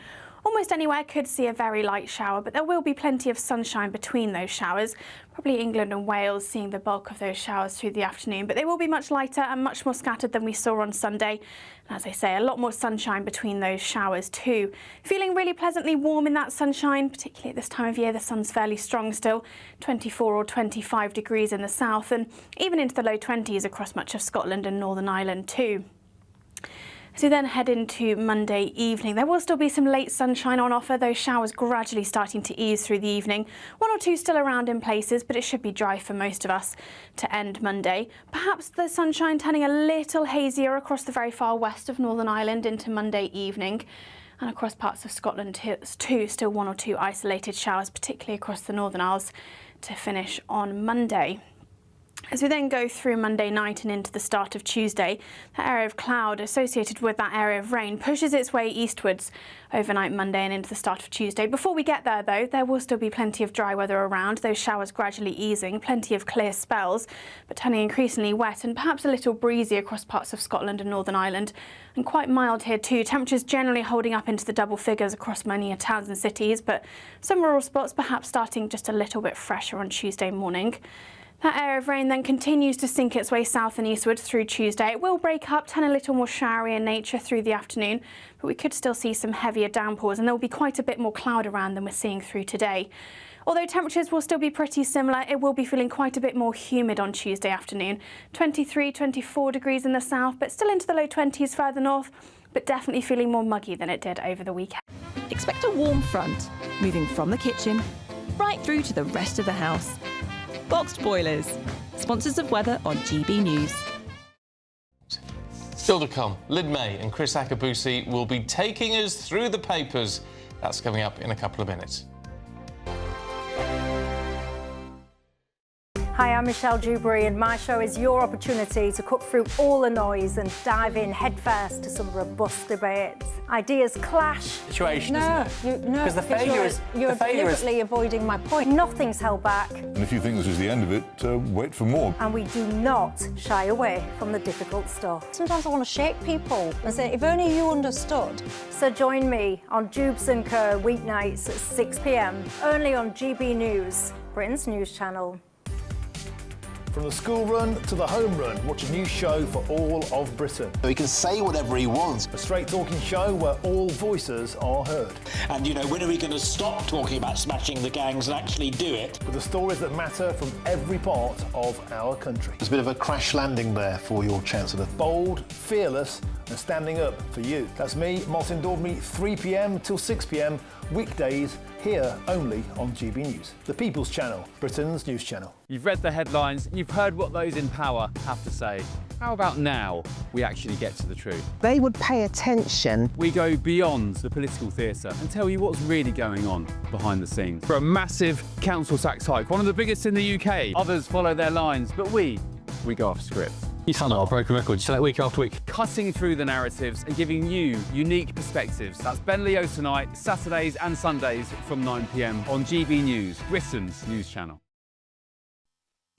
You want to know what's really going on in the corridors of power? Labour don't know what to do with you half the time, and that makes you quite lethal in the chamber. Get behind the headlines with Chopper's Political Podcast. Join me, Christopher Hope, as I sit down with the great and the good of British politics. We'll see where this ruling takes us. These are the stories shaping our nation. Chopper's Political Podcast, available now on all platforms. Listen in and stay ahead. At GB News, we love to hear from you, our loyal community. So drop us a line at gbnews.com/yoursay. There you can talk to each other and also to the presenters live on air. gbnews.com/yoursay, because GB News is your channel, Britain's news channel. Join me, Nana Akwe, for an informative, interactive news programme with a difference. It's fun. No, he didn't say that, though. I'm so surprised. I think there's an element of truth to that. Join me from 3 p.m. every weekend, only on GB News, Britain's news channel. In the GB newsroom, we bring you the news as it happens. With our team of dedicated journalists across the UK. We're ready to keep you up to date with what's happening every half an hour, every single day. Bulletins here on GB News, the People's Channel, Britain's news channel.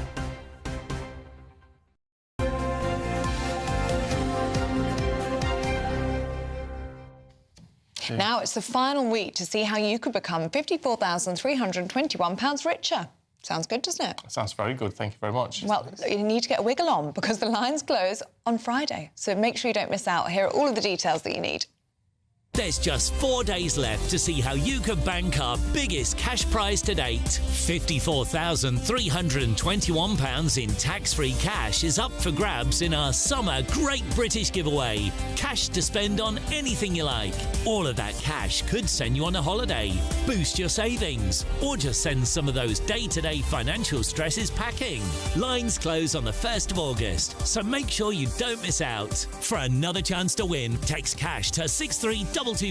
One entry costs £2.50 plus one standard network rate message. Or text bonus to 63225. 5 entries cost £5 plus one standard network rate message. Go to gbnews.com/win. Entries start at £2.50. Call 0903 686 3232. Calls cost £2.50 plus your network access charge. Or post your name and number to GB14 PO Box 8690 Derby DE1 9TT. UK only. Entrance must be 18 or over. Lines close at 4 p.m. on the 1st of August. Please check the closing time if listening or watching on demand. Good luck. Right, Right, let's see what's in the papers for you this morning. Chris Sakabusi and Lynn May are both here. Good morning, you two. Good morning. Chris, can we start off with the Daily Mail, please? And this top detective who wants to clean up lawless Britain. Yeah, similar with a couple of stories, actually. But so this chap, Colin Sutton, he was involved in the capture of Levi Belford and a couple of high-profile criminals. He's part of the Reform Party now, and he's going to be their top cop, the former detective chief, and he pledges that he will get 30,000 extra police in investigating crime. He will stop his police officers or minimise the work they do on this online business and make policemen and women be policemen and women. He will take out of mothballs all the police stations. He's really anti what Theresa May and Cameron did by slashing police budgets and putting things in mothballs. He wants bobbies on the beat. He wants everyone to feel comfortable because they see that. Well, back in the day, that blue light outside the station, and you had the sense that your community was safe. He wants community policing, know your bobbies on the street. And so, you know, and what I get the sense of this chap here is courage of his conviction. He's not speaking mealy-mouthed, he's not speaking university language. He's rolling up his sleeves and saying, let's make the police trusted again. But it's how, and I totally get that, and it's the same when we talk to Peter Blexley. You know, he's like a proper gritty detective. Yeah, you know. you can tell it, can't you? Oh yeah, he's old school, yeah. He's like somewhat off a good TV show. Dixon, you can imagine walking in with Dixon the Doc Green. Yeah, you can. But the problem is, with all the good intention, it's still the world of politics. How do you make it work? Well, I mean, you're right. It's the world of politics. It depends upon the who's leading the government. The sense I get, the Uni Party, Mr Galloway talks about two cheeks on the same bottom. I've got to be very careful what I'm saying there. One side is bought by the unions, the other side is bought by the corporatists, and so you get a sense that that's more important than Joe Bloggs on the street. But when you get conviction politicians like the Reform government, the Reform politicians, and in a minute, another one of the stories here is about the Corbyn party. When you get people who are really, really believing what they're talking about, you can feel it, you can sense it. I like what Reform's plans are so far when it comes to law and order. Well, this is them positioning themselves as a party of law and order over the Conservatives. We need it. We even hear now it's spilled over into other countries.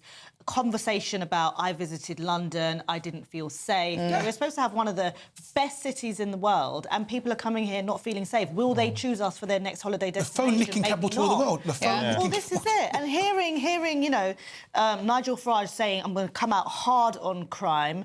People are not going to have these sentences cut in half if they commit crimes. I'm going to send, potentially, people to, you know, El Salvador, the paedophiles and the murderers. Whether he can do that or not, he probably has to leave the ECHR. But, you know, at least there's this hunger or thirst for trying to do something. Well, and that's very appealing. But the other parties would say it's populism because you're telling people they can have what they want without actually a plan of how to deliver it.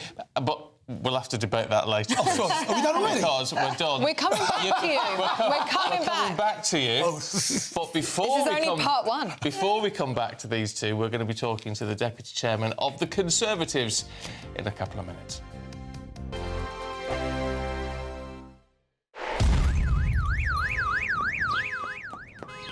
Crash Law 24 sponsors GB News Traffic and Travel Report. Good morning, this is the latest AI travel news from gbnews.com.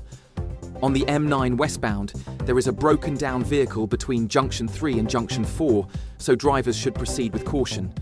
The A470 southbound is undergoing resurfacing work between Abercynon and Pontypridd, leading to a closure with diversions currently in place.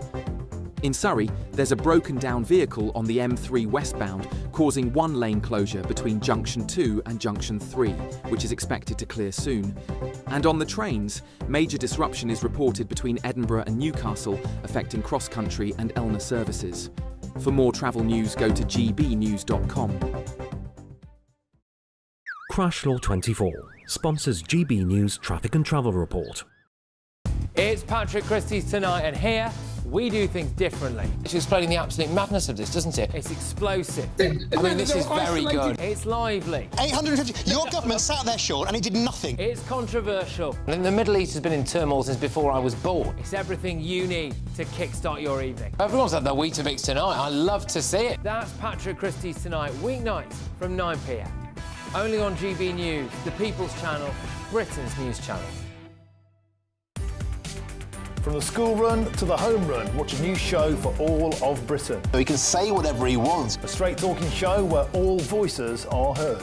And, you know, when are we going to stop talking about smashing the gangs and actually do it? With the stories that matter from every part of our country. There's a bit of a crash landing there for your Chancellor. Bold, fearless and standing up for you. That's me, Martin Daubney, 3 p.m. till 6 p.m, weekdays, here only on GB News. The People's Channel, Britain's news channel.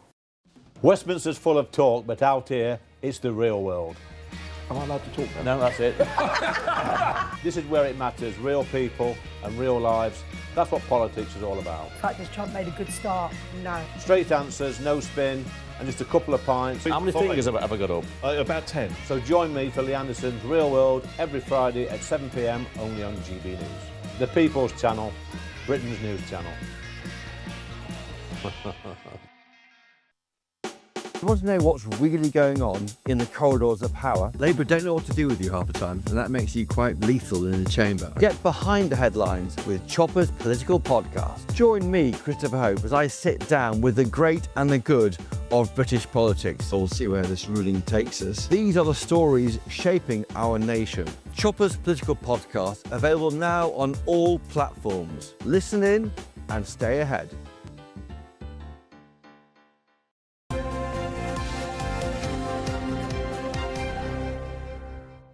Welcome back to Breakfast. It's 7:36. Let's speak now to the Deputy Conservative Chairman, Matt Vickers. Good to see you this morning, Mr. Vickers. Good morning, Stephen. Good morning, Ellie. Good morning. Can we start by talking about the Prime Minister, who's in Scotland today for his bilateral meeting with President Trump? We're being told that top of the agenda is going to be Gaza and the humanitarian situation there. Do you think that's the right focus for today's bilateral? Because some people today are saying that actually we need to be seeking advice on immigration. I think immigration is a priority for us. I think trade should be a priority for us. I think the Gaza situation, obviously we've seen the horrendous imagery that's emerged on some of our newspapers of what's going on in Gaza. But the reality is that we've got a terrible situation there, and there are still hostages held. This thing started on the 7th of October. The consequences for the people in Gaza have been horrendous, absolutely awful when you see what's going on. But we need to deal with the Hamas situation and take that issue forward. We all want to see an end to this dispute in the long term, and we want to see an end to some of the suffering that's going on both sides. I think actually, yeah, you're right. Immigration is a huge issue. We need to, we don't need to learn lessons. We need the government to commit to doing something about it. We had a deterrent in place. People need to know that if they arrive in this country, they will be detained and they will be removed. And then all of a sudden, they will stop coming. We saw what happened when we started doing exactly the same with people from Albania. It was one of the top places from which people were arriving.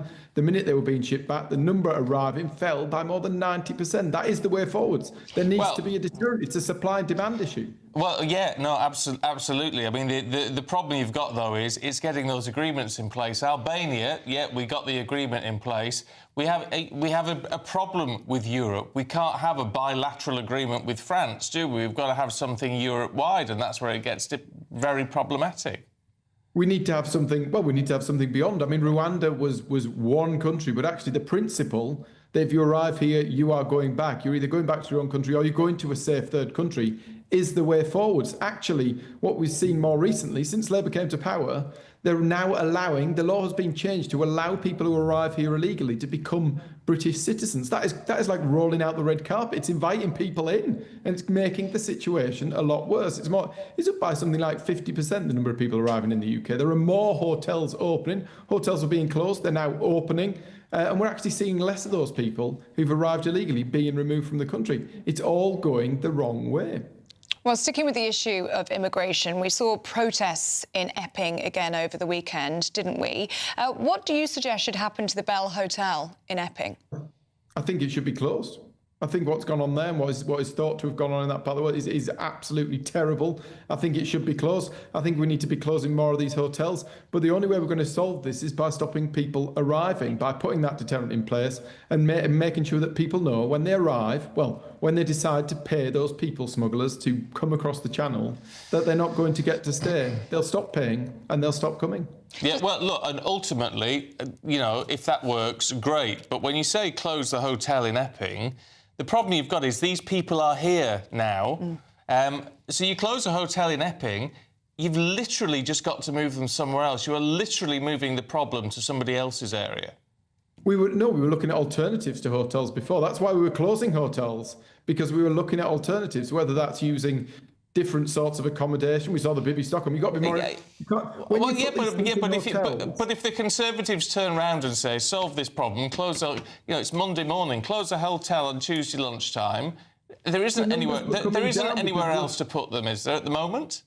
The numbers were coming down. We were looking at alternatives. I mean, Bibby Stockholm was one example. There were other places where we could... The reality is when you put these people in hotels, not only is it the wrong thing to do, the reality is it costs the local... I went and met the people in Altrincham, and all of the hospitality trade in that part of the world, 300 nearly hotel rooms disappeared overnight. The people who used to visit the town then didn't go to the restaurants, didn't go to the pubs, didn't shop in the shops. So had costs there, had costs in terms of community confidence and people's fears about security and some of the worst things that we've now seen come to pass. All those are huge costs to communities, as well as all the cancelled weddings and all the things at these venues.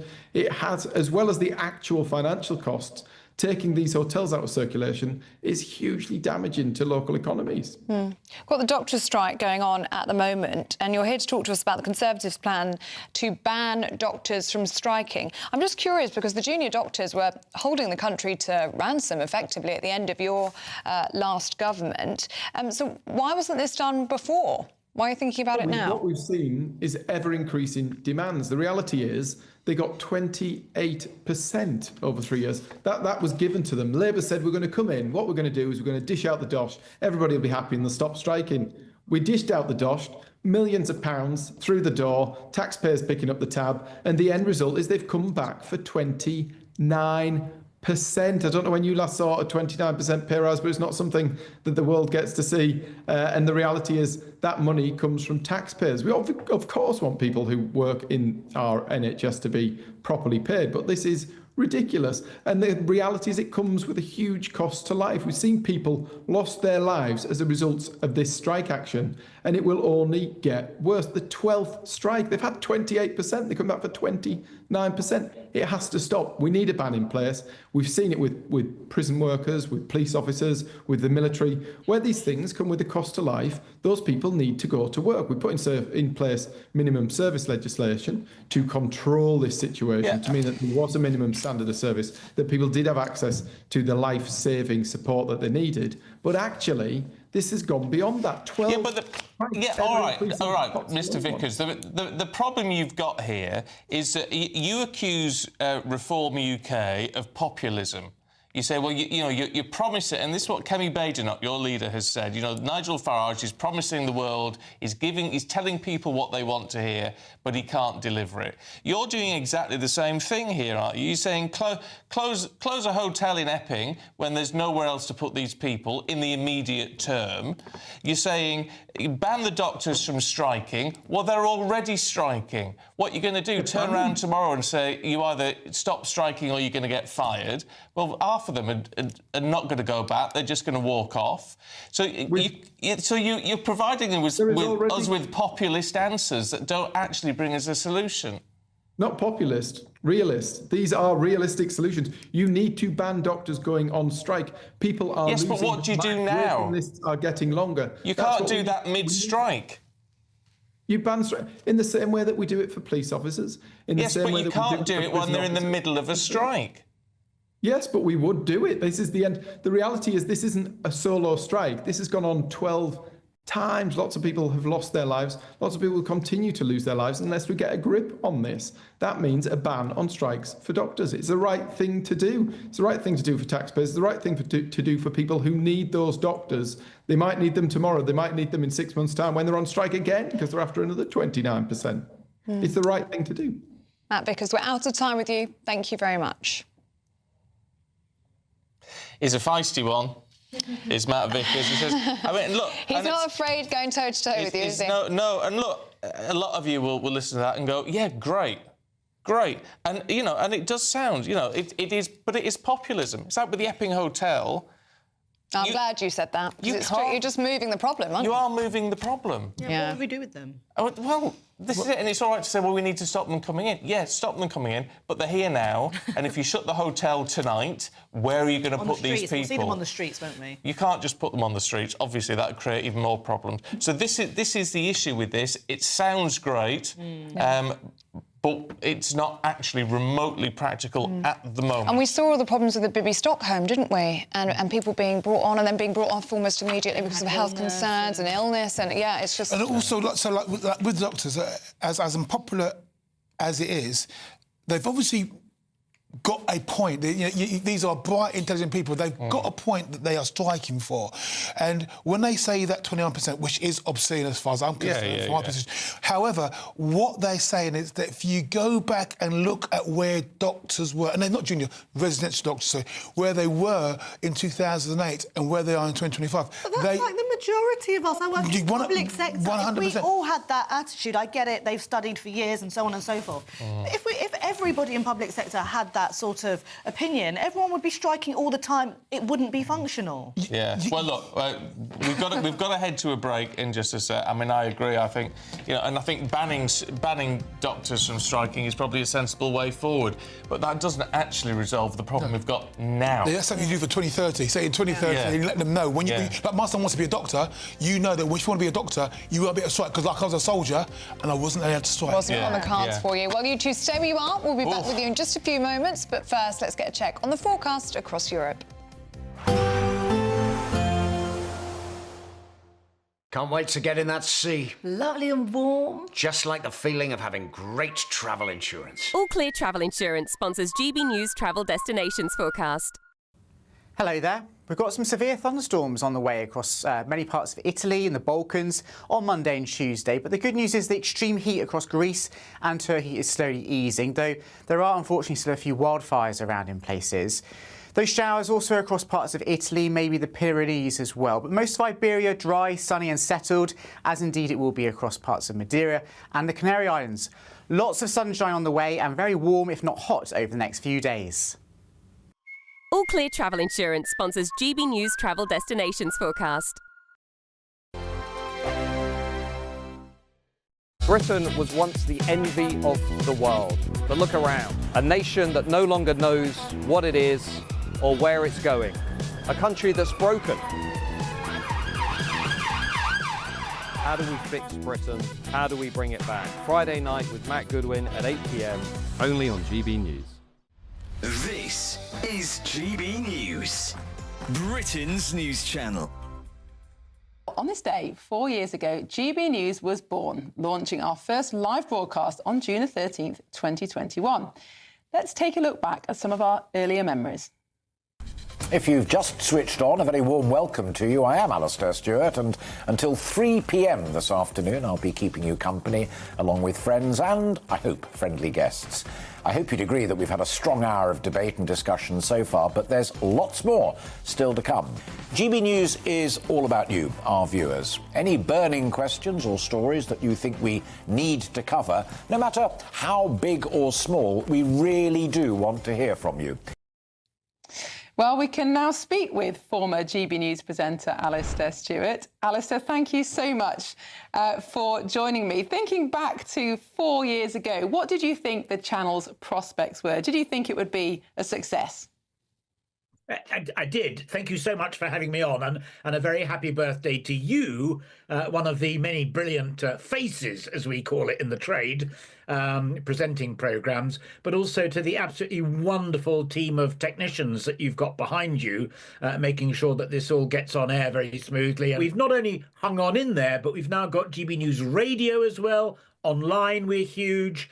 We get quite good numbers on viewing, very, very good numbers on listening, well ahead some of the other competitors. I do remember when Murdoch launched Talk, there were quite a few people in the newsroom who were nervous, not because they were so good, but because Murdoch had so much more money than we did. We've seen them off. They're virtually dead in the water now, and we are thriving, celebrating 4 years of triumphal and brilliant journalism. GB News, the People's Channel.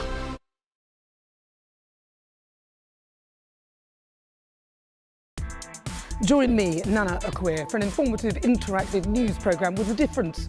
It's fun. No, he didn't say that, Dave. I'm so surprised. I think there's an element of truth to that. Join me from 3 p.m. every weekend, only on GB News, Britain's news channel. In the GB Newsroom, we bring you the news as it happens. With our team of dedicated journalists across the UK, we're ready to keep you up to date with what's happening every half an hour, every single day. Bulletins here on GB News, the People's Channel, Britain's news channel.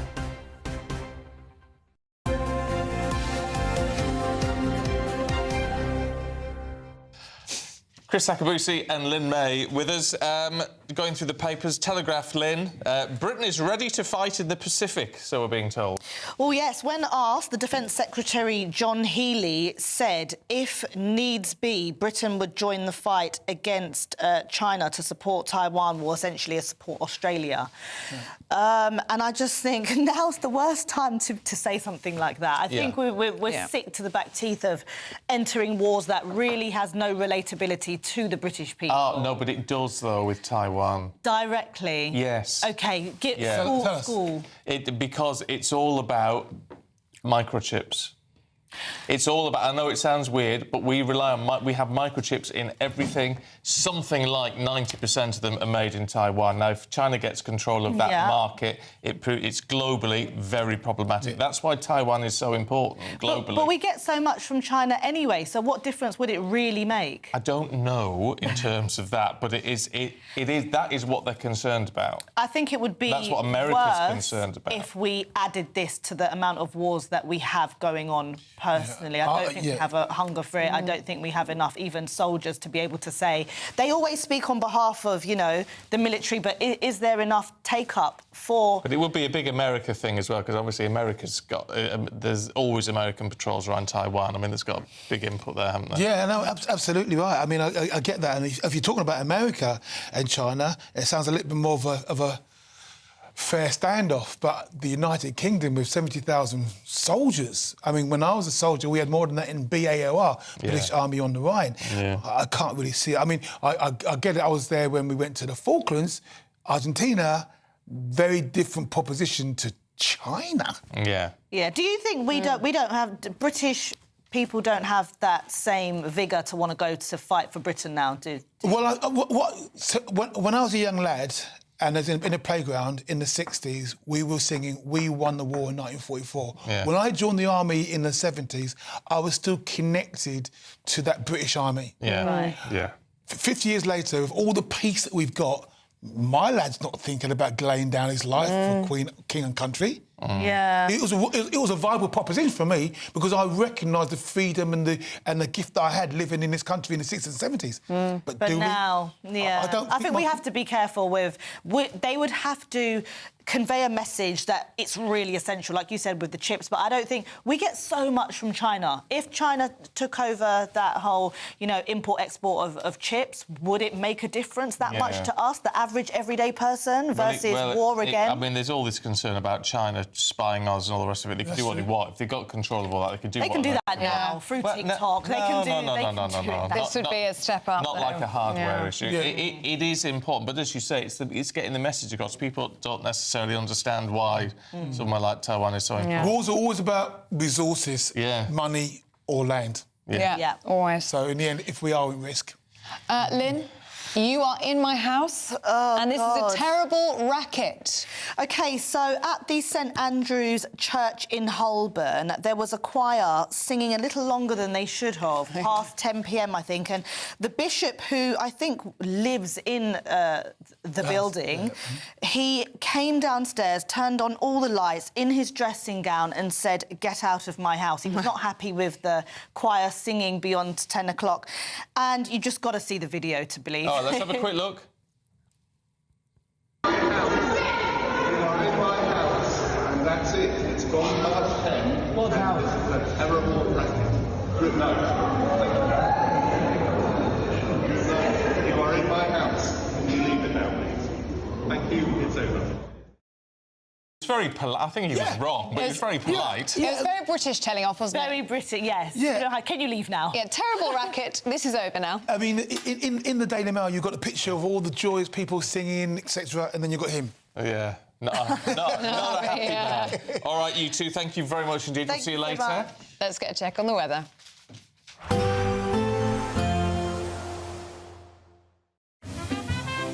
Heavy showers first thing will be followed by a warm, cosy day. Boxed Boilers, sponsors of weather on GB News. Good morning, welcome to your latest GB News weather from the Met Office. So today is starting a bit drier and brighter for many of us, a bit more in the way of sunshine around. However, still one or two isolated showers on the cards for some of us as we go through this afternoon. Almost anywhere could see a very light shower, but there will be plenty of sunshine between those showers. Probably England and Wales seeing the bulk of those showers through the afternoon, but they will be much lighter and much more scattered than we saw on Sunday. And as I say, a lot more sunshine between those showers too.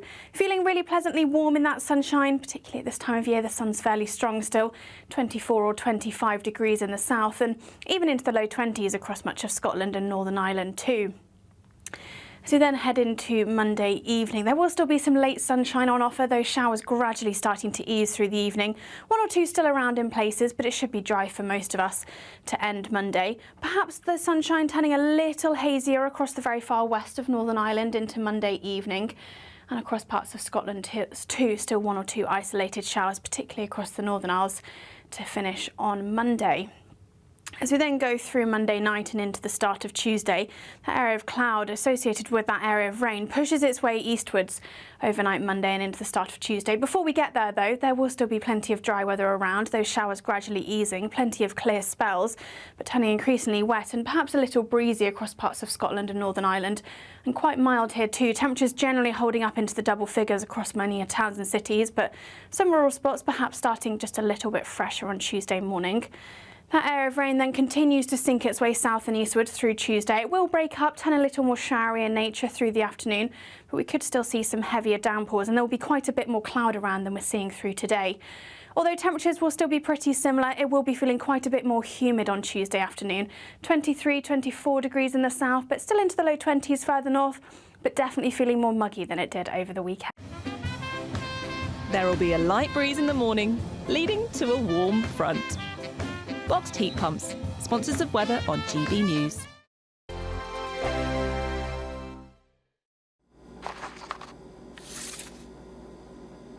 Crash Law 24 sponsors GB News Traffic and Travel Report. Good morning, this is the latest AI travel news from gbnews.com. Notable delays affect several routes today.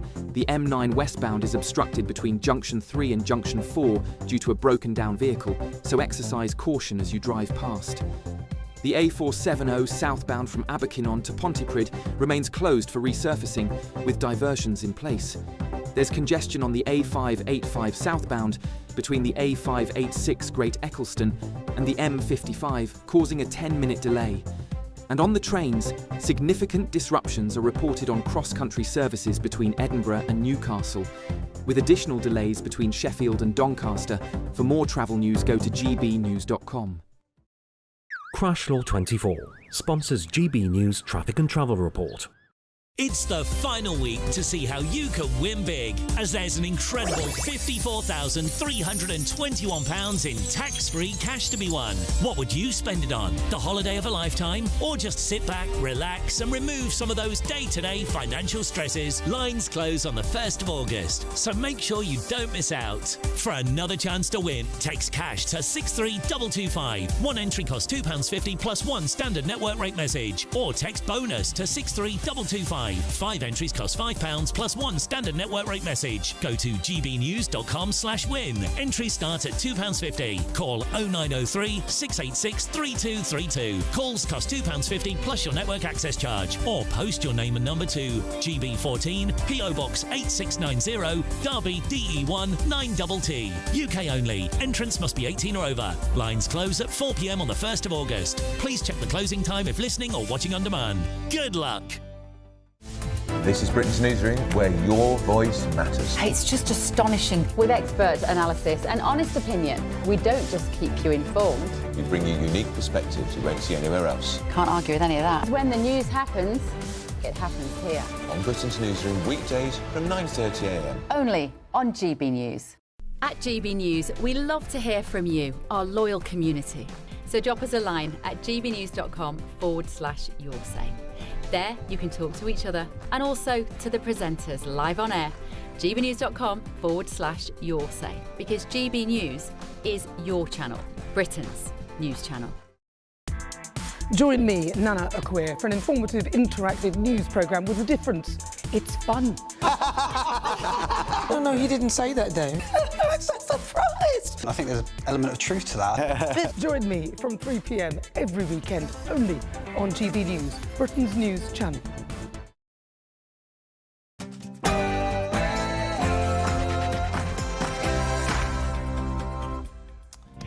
Good morning. The nation celebrates the Lionesses.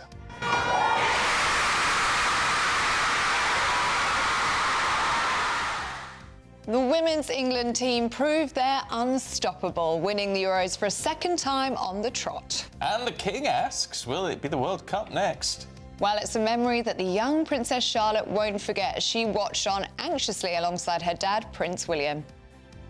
So, after a nail-biting penalty shootout, Chloe Kelly scored the winner for the Lionesses, become the first senior England team to win a trophy on foreign soil, the first to win it after losing their first game. They retain their title, and Serena Wiegmann is the winning manager for the 3rd Euros on the bounce.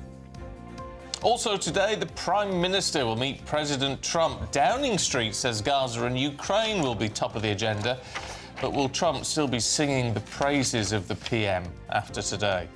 Thank you, Prime Minister. Slightly more liberal than I am, as you probably heard. But he's a good man. He got a trade deal done. President Trump hails his new trade deal with the EU. But is it all convenient timing to distract from recent bad press? I think it's the biggest deal ever made. Thank you very much. Congratulations.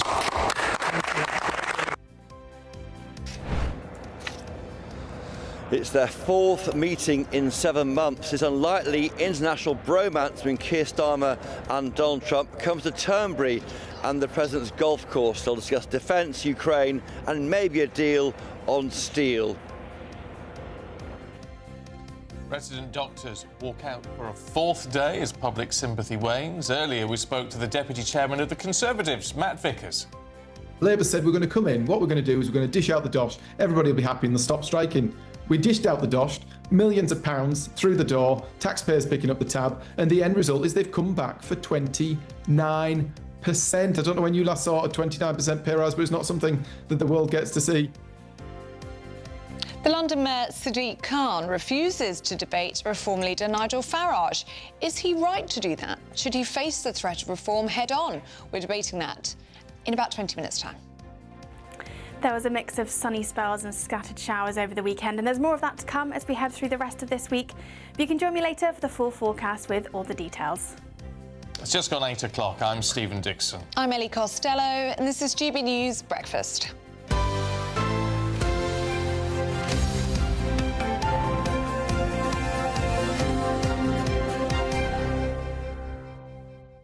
How How nice. The Lionesses have roared to victory. Oh, here we go. Very good. Aren't they good? I've been practicing nice to that have one good news all to morning. start with. Yes, and it's good for the country. It's good for our mood. Absolutely. And it was a fantastic display. It was. It was really good. It was really enjoyable. It wasn't easy. It wasn't easy because you're dealing with the world champions, and if you look at it player for player, then maybe you would look at Spain and think, yeah, they're probably going to be the favourites, which is what we said on Friday. But there was always a chance. And I thought England were terrific. 1-0 down. And it's that never say die attitude, which has really proved that England have had right the way through the Euros when it seemed like they were going to go out. Happened in the semi-final, it happened in the quarter-final, and then they've managed to come through, and it's just been terrific. A lot has to be said for Serena Wiegmann. So do we think she will be an honorary dame? Yes, she needs to. She should be. It's right. I think so. 2 Euros wins under her belt. You really can't argue with that. And a World Cup final as well. Yeah. So on to the World Cup final, or on to the World Cup, I should say, which... Another 2 years. Yes. The King's already putting the pressure on. He's already turning the screw. So they're going to be going to Buckingham Palace tomorrow as well. So these are things that always have to be organised very...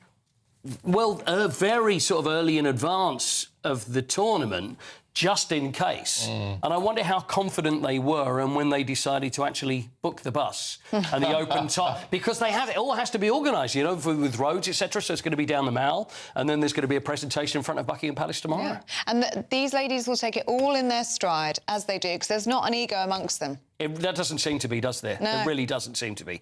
That's... the differences between the women's game and the men's game. It seems more accessible. I always think that, and a lot of women's matches that I attend, the players are more accessible when it comes to supporters, which is really important. And I just hope it stays that way, because as the game gets bigger, the money gets bigger, maybe egos will improve, or I say improve is probably the wrong word, they'll get bigger as well. But hopefully it will stay this way, because it really is a fantastic atmosphere. And there's a wonderful... It's camaraderie between the fans and also between the players as well. Chloe Kelly, we should mention Chloe. Now, Chloe is probably... well, one of I'd say the hero, but she's certainly one of the heroes, because she scored the winning penalty. She scored the winning goal when we won the Euros 3 years ago as well. She provided the cross, came on as a substitute, and her story is just incredible. The fact that she's had trouble at Manchester City, it seemed like she was going to walk away from the game. This is just earlier on in the year, earlier last season. And then goes to Arsenal, and Serena Wiegmann has been fantastic with her, and her story's been incredible. There's so many stories, but let's hear what Chloe Kelly had to say after the game last night. I just came onto the pitch and wanted to make something happen, and I know Lester's strengths and tried to put the ball in her head, and then of course taking the penalty. I actually missed 3 penalties in training yesterday. But, yeah, I think it's the belief in this squad, whole 23 players, and the people that you don't see behind the scenes, the staff members, to get us through this tournament. Yeah, I'm really proud to be English right now, and I'm proud to be part of an amazing group of girls. One of the bits that I loved was when the trophy was lifted, and then they lift the trophy, and then there's the celebrations, and then that's when you see the backroom staff. They were almost itching to be part of it. Oh, just yeah. ran on, and you could see the excitement. And it's terrific. Lucy Bronze she played with a broken leg. Fractured How do we tibia. even do that? I have no idea. They're made of something else, this squad. They are tough cookies. Hannah Hampton, the goalkeeper, she was the player of the match, saved 2 penalties. She's come in as well. And she had eye operations as a child. She had problems with depth perception. This is for a goalkeeper. And talk about and go through adversity and to come out the other side. Yes. So she's a great... she's been terrific as well. What about Serena Wiegmann, then, in all of this? Because it seems like she's had a vision. I mean, she comes across as... I mean, she doesn't come across as an aggressive sort of person, does she? But very measured. She seemed very calm yesterday on the sideline. But she clearly has got a vision and a determination with the team, which is really... she's really getting that through to them. Again, everybody speaks so highly of her. Now, we could say, oh, that's always going to happen, but you can just tell. You can tell when people talk and when they say very nice things about different people. With Serena Wiegmann, everybody speaks very highly of her. The FA speak very highly of her. I mean, how could you not? I mean, you've won 3 Euros on the trot. The first one was with the Netherlands, which is where she's from, and then England, she's done it, and then she's done it twice, and then in a World Cup final. Let's hear what she had to say anyway after the game.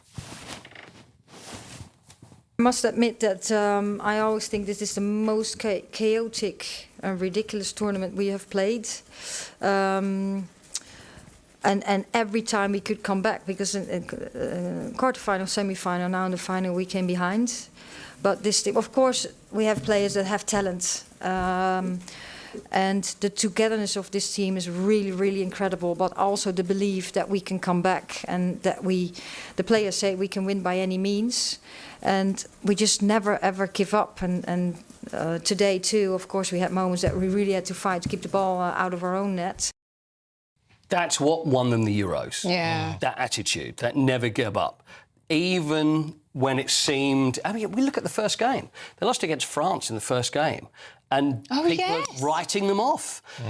It was early days. It often happens in tournament football where there'll be a bad start. But no team has ever lost their first game in the Euros and then come through and won it. Whereas it's always been that English thing, hasn't it, where we never seem to be able to get over the line. We go back to 1966. Since then, the men have never managed it. And it's always that we get so far, we never quite do it. There's always something that gets in the way. Whereas the Lionesses have proved...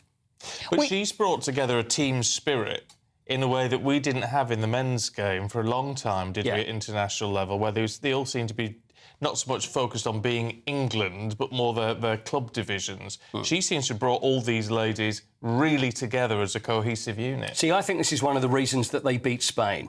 When you look at players, again, you've got fantastic players. Ballon d'Or winners, some of the best players in the world play for Spain.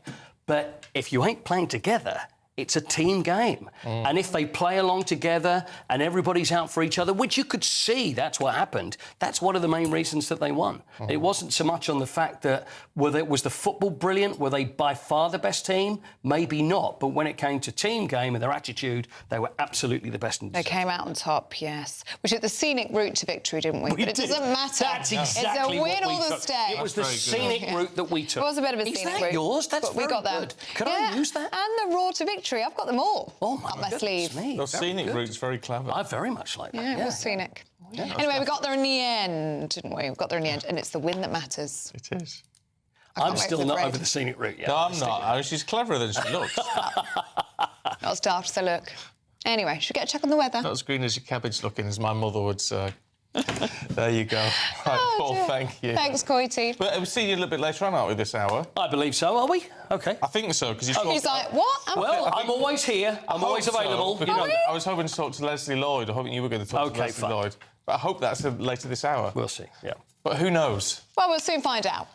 Stay on the edge of your seat there, Coity. I'm here. I don't know. I'm going nowhere. What's happening? I don't know. Well, let's get a check on the weather with Ellie. we? I was telling you earlier that it's going to rain, but I actually don't think it is. I think it's later. Anyway, Ellie's got the details. Other Ellie.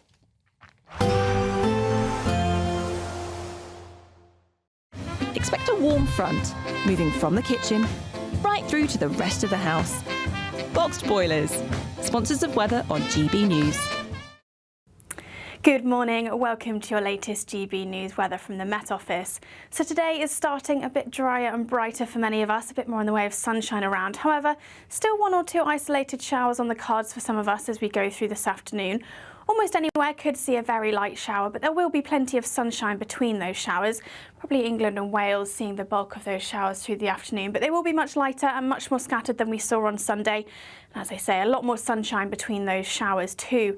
Feeling really pleasantly warm in that sunshine, particularly at this time of year. The sun's fairly strong still, 24 or 25 degrees in the south, and even into the low 20s across much of Scotland and Northern Ireland too. As we then head into Monday evening, there will still be some late sunshine on offer, those showers gradually starting to ease through the evening. 1 or 2 still around in places, but it should be dry for most of us to end Monday. Perhaps the sunshine turning a little hazier across the very far west of Northern Ireland into Monday evening. And across parts of Scotland too, still 1 or 2 isolated showers, particularly across the Northern Isles, to finish on Monday. As we then go through Monday night and into the start of Tuesday, that area of cloud associated with that area of rain pushes its way eastwards overnight Monday and into the start of Tuesday. Before we get there, though, there will still be plenty of dry weather around, those showers gradually easing, plenty of clear spells, but turning increasingly wet and perhaps a little breezy across parts of Scotland and Northern Ireland. And quite mild here too. Temperatures generally holding up into the double figures across many towns and cities, but some rural spots perhaps starting just a little bit fresher on Tuesday morning. That area of rain then continues to sink its way south and eastward through Tuesday. It will break up, turn a little more showery in nature through the afternoon, but we could still see some heavier downpours and there will be quite a bit more cloud around than we're seeing through today. Although temperatures will still be pretty similar, it will be feeling quite a bit more humid on Tuesday afternoon. 23, 24 degrees in the south, but still into the low 20s further north, but definitely feel more muggy than it did over the weekend. A positive outlook through the night will power through to a bright day ahead. Boxed Home Battery Storage, sponsors of weather on GB News. Still to come for you. The Prime. I'm doing this bit. Are you desperate to go? Are you chomping at the bit there? Oh, I just wasn't sure whose turn it was. I was ready and poised. But anyway, you take it away. Yes, I'm always ready and poised. I don't get to do much when I'm on with her, but I'm going to do this little bit because the Prime Minister is going to meet President Trump in a couple of hours. We're going to begin the latest from Scotland with our political editor.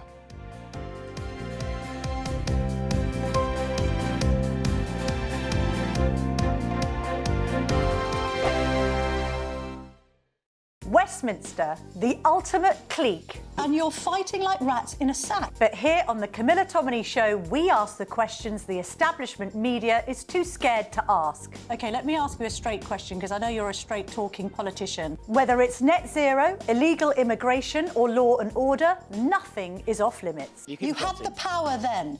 Yeah, as I and say, now you've lost it. That's the Camilla Tominey Show, a politics show that's fearless. But no, let me finish my question if you don't mind, because it is my show. Sundays at 9:30, only on GB News, the People's Channel, Britain's news channel. Britain's newsroom, weekday mornings from 9:30. Poll, it doesn't surprise either Beth or I, shows that most Brits believe that Britain is in decline. 76% of us, though, did surprise. We fear political unrest and even violence.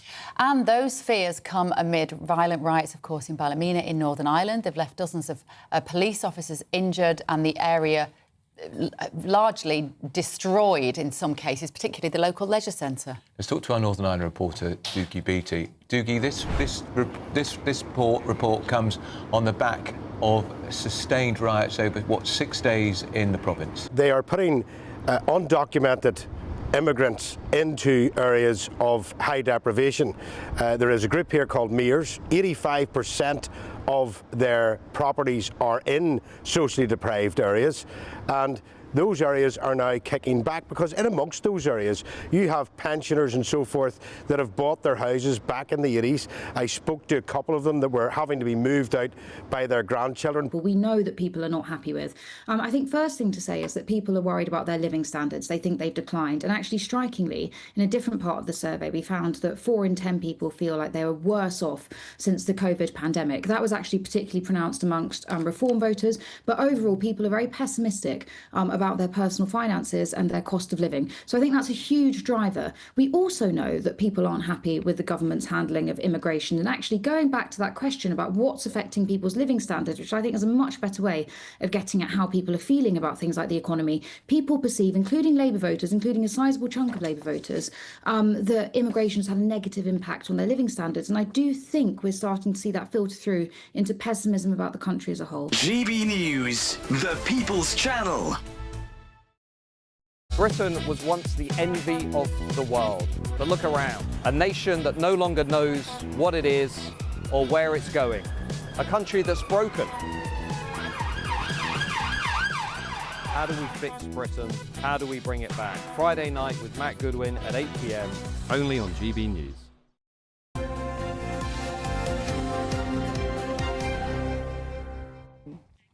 Now, it's the last few days to see if you could be our biggest ever cash prize winner. £54,321 could be yours, but it all closes on Friday. Here's how you enter.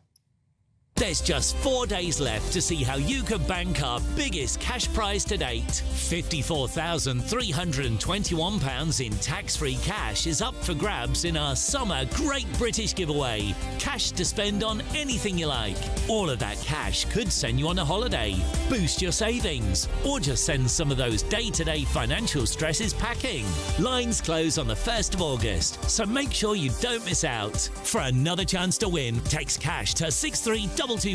One entry costs £2.50 plus one standard network rate message, or text bonus to 63225. 5 entries cost £5 plus one standard network rate message. Go to gbnews.com/win. Entries start at £2.50. Call 0903 686 3232. Calls cost £2.50 plus your network access charge, or post your name and number to GB14 PO Box 8690 Derby DE1 9TT. UK only. Entrance must be 18 or over. Lines close at 4 p.m. on the 1st of August. Please check the closing time if listening or watching on demand. Good luck. Now, the Prime Minister's Keir Starmer and President Donald Trump will hold talks in Scotland in just a matter of hours. Now, as we understand it, the situation in Gaza is expected to be top of the agenda after reports the Prime Minister could recall Cabinet during the summer recess to discuss the crisis. Well, meanwhile, the EU President, Ursula von der Leyen, has struck a deal with President Trump to reduce tariffs on European exports entering the US to 15%. Well, GB News presenter Bev Turner was there for us and asked about immigration in Europe. You said that Europe is being crushed by mass migration, and I wonder whether your friends on the other side of the room agree with you on that. Well, I'd let you respond to that if you'd like. So, we have been working intensively on the topic of irregular migration. And we have, from the very beginning, said that migration is a European challenge that needs a European answer. As Europeans, we will fulfill our international obligations, as we've done in the past, also in the future. But we, as Europeans, are the ones who decide who comes to the European Union and under what circumstances, and not the smugglers and traffickers. That's the principle in which we are working. Immigration, Europe has a tremendous problem, and we do too, but we've sealed our borders. We have nobody coming in, and we have hundreds of thousands of people being taken out, and the bad ones first, and I think we're doing a very good job of that. But we had, I mean, it literally registered 0 people last month. You probably saw that, nobody. And Europe has a very similar problem. Well, should we go to Turnberry? Because following President Trump in Scotland is our political editor, Christopher Hope. Chris, good morning to you. I mean, this bilateral meeting, when it happens today, is going to be fascinating just to see where the Prime Minister wants to focus attention and if Donald Trump agrees with him. That really does set up this meeting today, Steve, and morning, Ellie, too. I'm in Turnberry. We're seeing later this morning Sir Keir Starmer meets with Donald Trump. They've kitted out the Donald J. Trump ballroom at the golf club to look a bit like the Oval Office. So we'll see Keir Starmer sitting there on the left. On the right is Donald Trump. It's our country. Sir Keir Starmer is the PM. But here in Turnberry, Donald Trump is the boss. We've been talking to locals. They've been walking up to us to talk to GB News.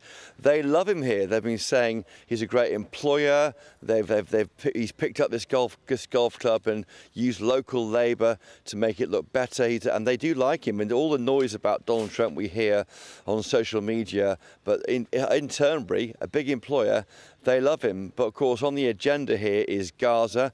Probably a summer cabinet meeting some point this week to discuss the emerging famine, frankly, in Gaza, and that is focusing minds for the Prime Minister. Also Ukraine, support for Ukraine. And of course, for the UK, the issue of trade, the steel tariffs, the aluminium tariffs at 25%, can they be brought down? Will there be a deal on pharmaceuticals to expand that bare bones of a trade deal that was signed in the Rocky Mountains at the G7? So lots to talk about. And also with Donald Trump, anything can happen. You heard Bev Turner's great question there about immigration. That might come up. Jeffrey Epstein might come up. There's in this they call it a pool spray later today when he'll sit there, the president and the PM, and we'll shout questions. He'll be asked about Jeffrey Epstein, the questioning of Ghislaine Maxwell late last week. What's come up is his name in those files of Jeffrey Epstein, of course, and what that means politically. And for the UK, yeah, lots of questions about immigration and about taxation, and so it goes on. And probably wind farms too. From the 18th hole, just over there at Turnberry Golf Course, you can see 4 windmills. That's not popular for Donald Trump. He doesn't like it much. And for Sir Keir Starmer, it is going to be a bit of a challenge today because it's been a bit of an unlikely friendship between the pair of them, hasn't it? But today is going to be about him towing a bit of a diplomatic line and trying to steer, I'm sure, journalists away from asking questions about issues that they are not aligned on.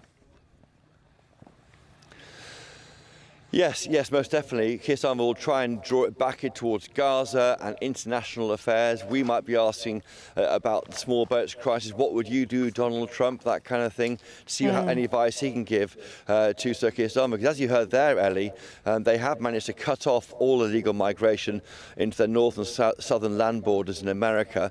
Why can't we see a bit of that kind of spine doing the same? I think increasingly the legalistic approach towards the small boats crisis, while certainly within the kind of comfort blanket of, say, Keir Starmer, is not where people want this government to be. We're seeing increasing protests outside migrant hotels around the country. It's going to be a difficult summer to police that, and I think people want more leadership from their Prime Minister. Yeah, I mean, it's honestly with all of this, you do wonder where it's all going to end up. I just sort of think with the Prime Minister, there is so much pressure on him that he can't win, can he? Because whatever he feels he needs to do on the international front with Donald Trump, there are going to be lots and lots of people who just turn around and say, what we really want is your focus on what's happening here at home. Yeah. I think they're aware of that in 10 Downing Street. The idea of never hear Keir did sort of take hold on social media. They kind of get that, I think. But equally, he's doing very well on the world stage, and it does matter for jobs. We're now one of 2 countries, Japan and the UK, plus the European Union. They've got trade deals with America. That's been struck really on that personal relationship between Sir Keir Starmer and Donald Trump. No one thought it was going to happen, but they met 4 times since he became the president. I think that is an unusual relationship. I was in the Oval Office back in February and asked, why do you get on so well? You're a Republican president, you're a Labour Prime Minister. And Donald Trump, as well as saying, I've got a nice face, he also said that there's a kind of common cause here for doing well by our 2 countries, the public service ethos. So he's doing very well on the world stage, Keir Starmer. But at home, I think, I'm afraid to say, certainly on the issue of immigration and maybe issue on the economy, which is very sluggish growth, he's so far been found wanting. Will you be asking a question to the President later? I will, Ellie and Stephen. Yeah, I'm one of the few journalists. We've drawn lots as a political group of journalists. I've won to get into this briefing, so I'm going to ask him a question. What would you both want me to ask him? I think I would be very tempted, although the PM would hate it, to say, what should we do about what do you think we should do about immigration in the UK? Yeah? Yeah. I think it's a good one. It'll be interesting to see what he says about your face this time around, Chris. Yeah. Yeah, hopefully he recognises you. He'll recognise you, I'm sure. He won't remember me. He will, he will. He'll say, I know this face. It's Donald Trump's world. We're just asking to be part of it. That's it. All right, Chris, we'll catch up with you later on. Thanks very much indeed. Thank you, Chops. You see, it's weird, isn't it? This is the sort of situation we find ourselves up in. I get really frustrated and annoyed when international politicians from other countries stick their noses in our business because I think it's nothing to do with you. And I got annoyed when Obama did that over Brexit. Yes. Didn't like it at all. And yet with this, you sort of think, I actually want Trump to say, well, this is what I've done about immigration. Why don't you do X, Y and Z? I actually want him to get a bit more involved. Well, it's been such a success there, hasn't it, that we could actually seek some advice where, I mean, here we're facing a record-breaking year, aren't we? It just feels like we're not managing to do anything. And so, anyway. Yeah, and more people crossing over this weekend. Yes, it's all very disturbing, isn't it? It is. Anyway, let's know what you think on that one. gbnews.com/you'll say. Right, if you are travelling to work this morning, here's your traffic and travel update.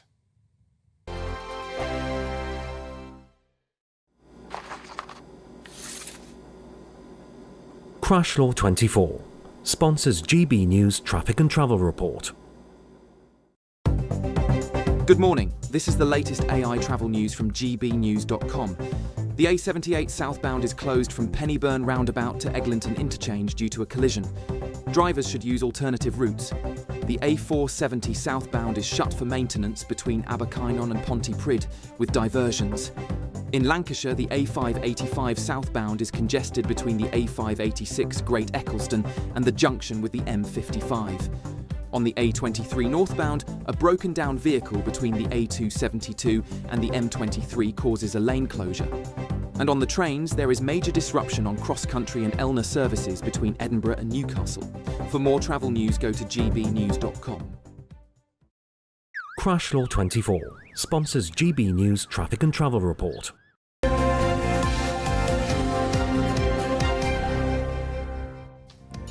Now, do stay with us. Still to come. Sir Sadiq Khan now, isn't it? Yeah, well, anyway, he's refused to debate Nigel Farage. Is he right to do so? Or should the pair go head-to-head? We're going to debate that next.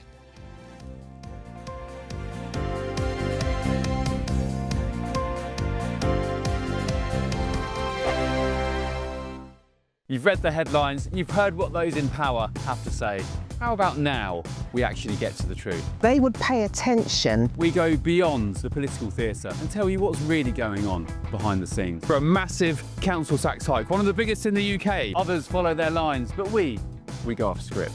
You sound like a broken record. You say that week after week. Cutting through the narratives and giving you unique perspectives. That's Ben Leo tonight, Saturdays and Sundays from 9 p.m. on GB News, Britain's news channel. Westminster's full of talk, but out here, it's the real world. Am I allowed to talk then? No, that's it. This is where it matters, real people and real lives. That's what politics is all about. In fact, has Trump made a good start? No. Straight answers, no spin, and just a couple of pints. How many fingers have I got up? About 10. So join me for Lee Anderson's Real World every Friday at 7 p.m, only on GB News.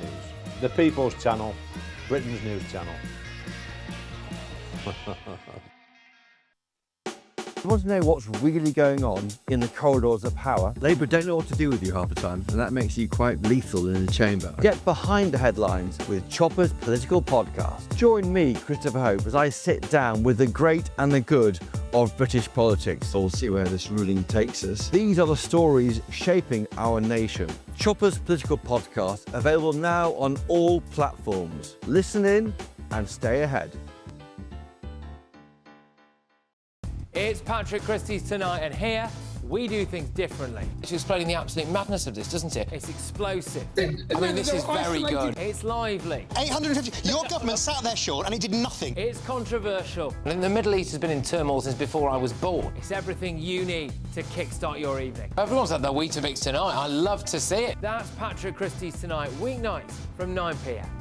Only on GB News, the People's Channel, Britain's news channel. At GB News, we love to hear from you, our loyal community. So drop us a line at gbnews.com/yoursay. There you can talk to each other and also to the presenters live on air. gbnews.com/yoursay, because GB News is your channel, Britain's news channel. Join me, Nana Akweer, for an informative, interactive news programme with a difference. It's fun. No, he didn't say that, though. I'm so surprised. I think there's an element of truth to that. Join me from 3 p.m. every weekend, only on GB News, Britain's news channel. In the GB Newsroom, we bring you the news as it happens. With our team of dedicated journalists across the UK, we're ready to keep you up to date with what's happening every half an hour, every single day. Bulletins here on GB News, the People's Channel, Britain's news channel.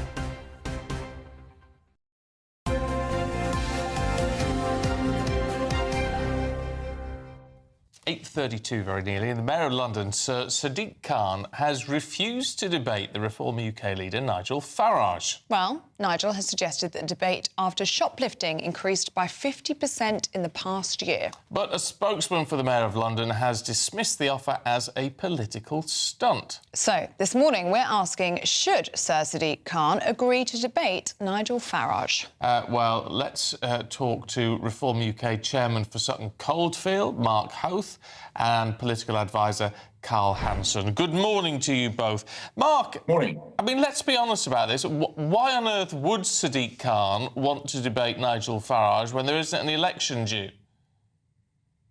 Well, I think we need to put it into the context of why it's been asked. I mean, the bottom line is what we've seen. Our muggings go up by over 97% since Khan took office. We've seen knife crime go up by 51%, and we've seen sexual offences go up by 25%.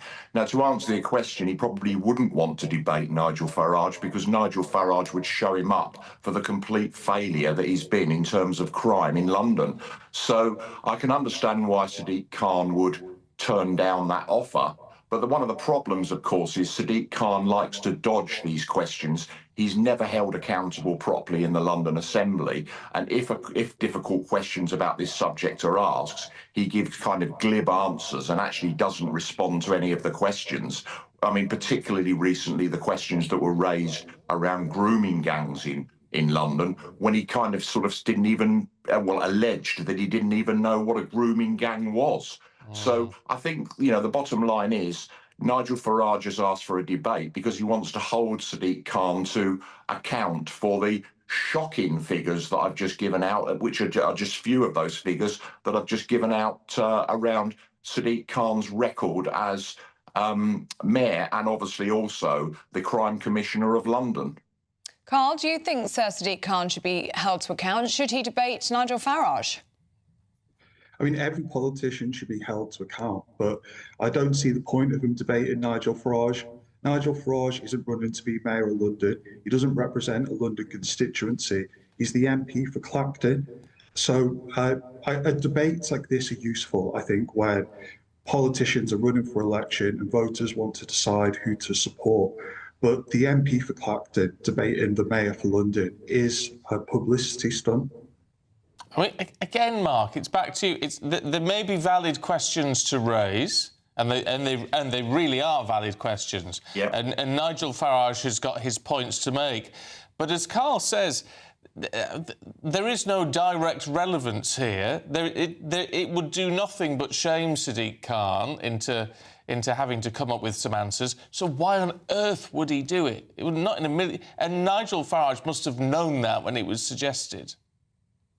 Well, yes, and I hear the point that was made. However, London is the capital of the UK, so it is kind of the camera on the UK that the whole world sees. So it's a little bit, you know, if it was a different town in the UK, I could kind of understand that argument. But it's everybody's capital. London is everybody's capital, and as Nigel Farage is leader of the current party romping it in the polls, and, you know, with clear leads over all of the rest of the parties, it's a valid question for him to ask because London is ours. You know, I don't live in London. I used to live in London. My daughter lives in London, which is a constant worry, particularly with some of these figures that I gave out earlier. But it's everybody's capital in the UK, and therefore Nigel is quite right in asking for a debate in terms of, you know, as I say, you know, he's the leading politician in the country at the moment, and therefore he's going to ask for the debate. But as I said earlier, I can understand why Sadiq Khan would run away and not want to have it, because frankly, his record is shameful. And so once again, he'll dodge, you know, show the cowardice and run away from the question. And, you know, so it's no surprise that he's turned it down, because that's just basically what he does, because he can't be held to account. He doesn't want to be held to account because he's doing such a disastrous job in London, the capital of the UK, all of the UK citizens' capital. Carl, do you think this is indicative of a wider issue that we have in society now, that we've just lost the art of debate, that we all are in these echo chambers, and there's many people who just don't want to engage with people who have opposite political views to them? I love a good political debate. I wouldn't be on this show if I didn't.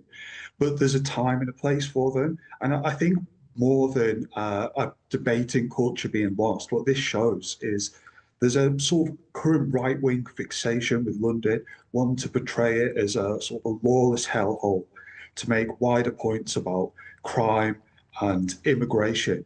And we can all understand why it's in Nigel Farage's interest to have a big culture war out on the television about these issues.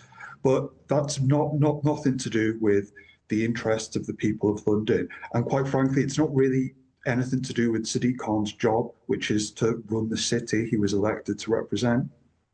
OK, look, we've got to leave it there, gents. Mark, Carl, thank you both very much indeed. I do think, I've got to say, it is a publicity stunt in that Nigel Farage will have known full well that Sadiq Khan would never agree to it. But there are questions to be answered. And in a way, and the problem you've got is, and it does put Sadiq Khan in a very difficult position, that he can then be accused of running away from it. Yeah. You know, in a way, perhaps he should have just gone, do you know what? I'm going to do it. Let's do it. Let's do it. Let's bring it on. And really, that would have then solved the problem in terms of him sort of chickening out from it, or the perception that he's doing that. It's optics, isn't it, a lot of it? So it's optics. It would have been a fascinating debate. Let's have no doubt about it. I would have watched that. I would have watched it. Yeah. Anyway, let us know what you think on that one. gbnews.com/you'll say. Still to come, we've got more papers for you with Chris Akabusi and Lynn May. There they are, prepping very hard. But in the meantime, here's the forecast for the top European destinations. I hope we haven't forgotten anything. Travel insurance, I tick that box. Yeah, but remember what you forgot last year. All Clear Travel Insurance sponsors GB News Travel Destinations forecast. Hello there. We've got some severe thunderstorms on the way across many parts of Italy and the Balkans on Monday and Tuesday. But the good news is the extreme heat across Greece and Turkey is slowly easing, though there are unfortunately still a few wildfires around in places. Those showers also across parts of Italy, maybe the Pyrenees as well. But most of Iberia dry, sunny and settled, as indeed it will be across parts of Madeira and the Canary Islands. Lots of sunshine on the way and very warm, if not hot, over the next few days. All Clear Travel Insurance sponsors GB News Travel Destinations forecast.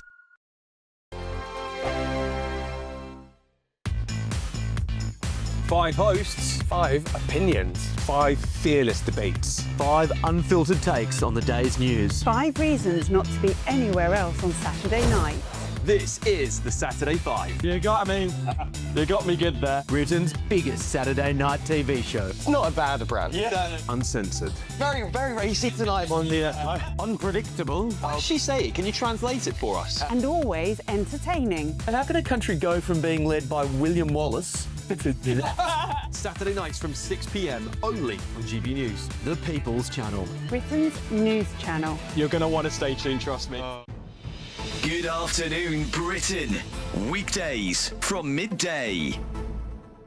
Good afternoon, Britain. A cheerful lollipop man's signature high fives have been stopped in their tracks. Oh dear. Well, Neil Cotton, believed by local children... sorry. I'll start that all over again. This is a chap called Neil Cotton, and he's beloved by local kids in Howden, East Yorkshire. And he's been told by the council to stop the friendly high-fiving gesture, all in the name of health and safety. But many parents and motorists are calling it nonsense. No surprises there. So apparently this chap, 57 years old, he spent the last 2 years brightening up the school run in the East Yorkshire town of Howden. There he is, looks like a nice guy, doesn't he? He has a cheerful attitude. He has his signature high fives. The children love it, the parents love it, he loves it. But no, the council says, get on with your job and stop the high fives. This is the one area of employment where the councillor's trying to chivvy people on and get them to work harder rather than less hard. But I mean, what have we done in this country where we've sort of abandoned our sense of whimsy? I think adding a sense of whimsy to all jobs, I think, is a fundamental productivity measure, actually. I think if you're enjoying what you're doing, you're going to be doing it better. People are going to go into school or away from school with a smile on their face. What a joyful thing in a town in Yorkshire. I mean, amazing, brilliant. And yet, no, of course, the clipboards have to come out and the dour library monitor style individuals. I bet they're all library monitors at school. They've just got to tell people that they can't have fun. Yeah, so the children have to be shooed along. They can't be distracted by such frivolities as a high five. GB News, the People's Channel. From the GB Newsroom, we bring you the news as it happens. With our team of dedicated journalists across the UK, we're ready to keep you up to date with what's happening every half an hour, every single day. Bulletins here on GB News, the People's Channel, Britain's news channel.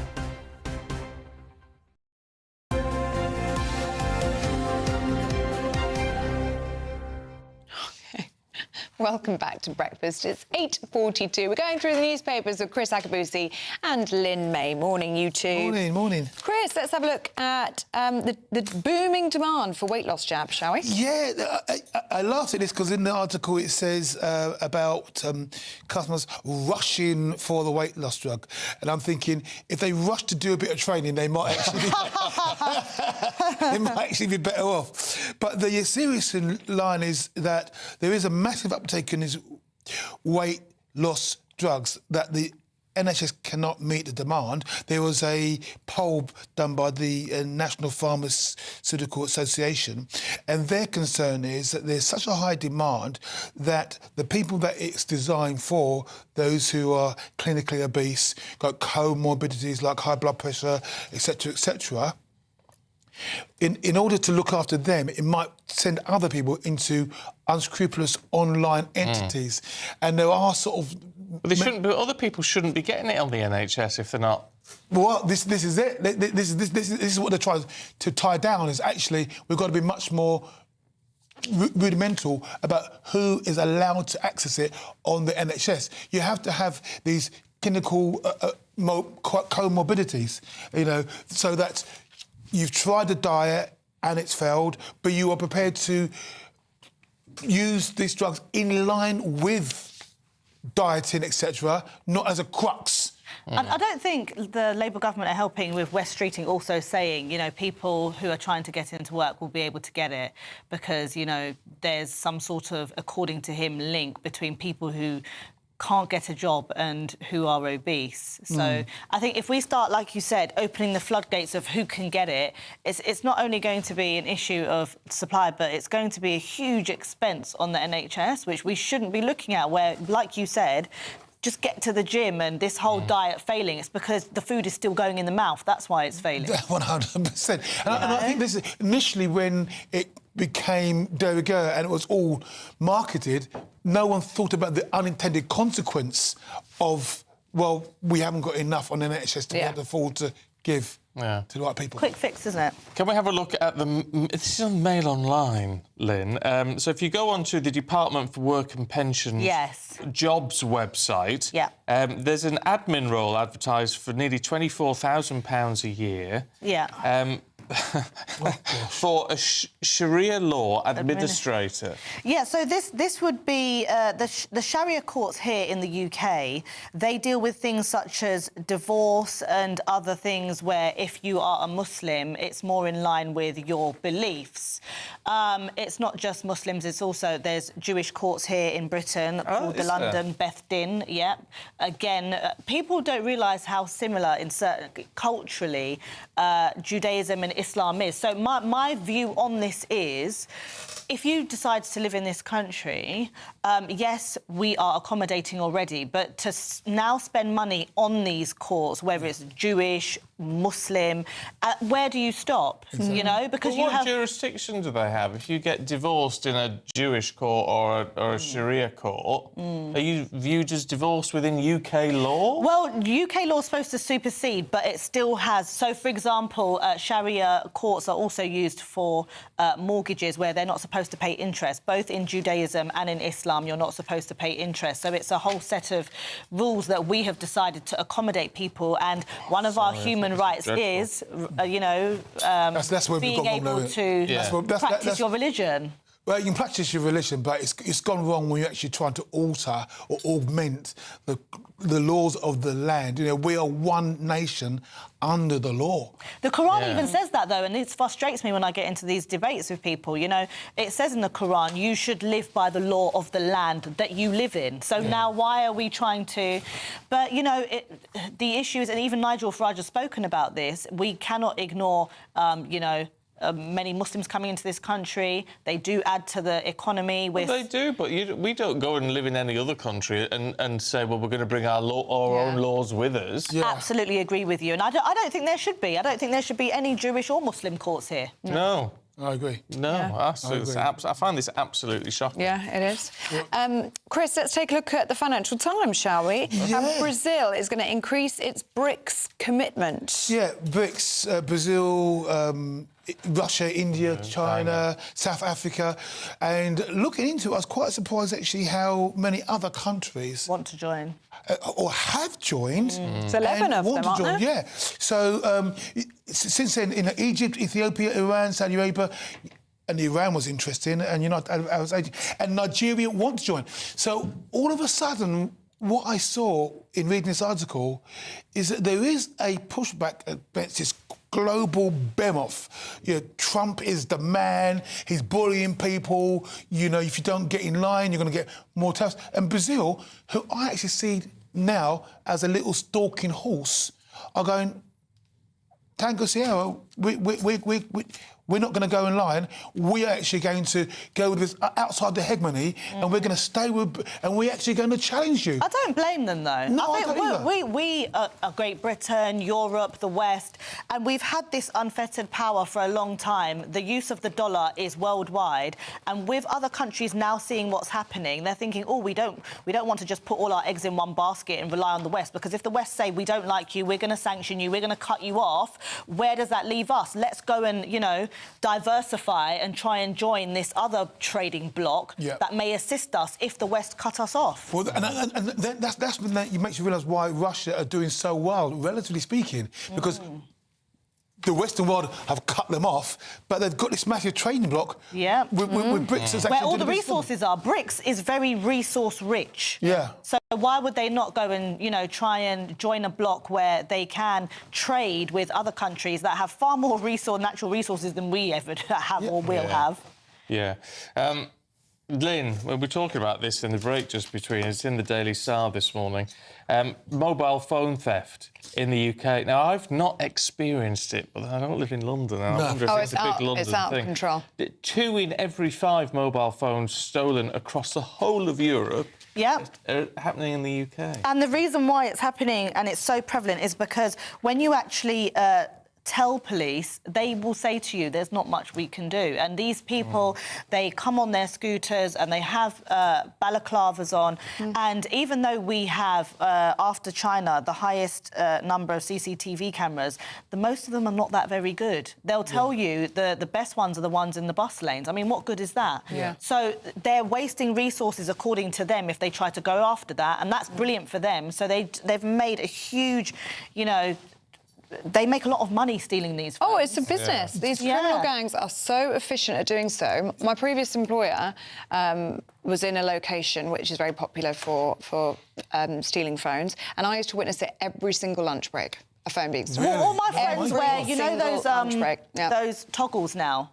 That are quite heavy duty, that if you're on your phone, it can't just be ripped away because it's... it's a good idea. But the fact you need to do that... You shouldn't have to do that. What I was saying, though, in break is that there was supposed to be honour amongst thieves. So back in the day, you would have some landlords, warlords, whatever you like to call them, who would control the patches.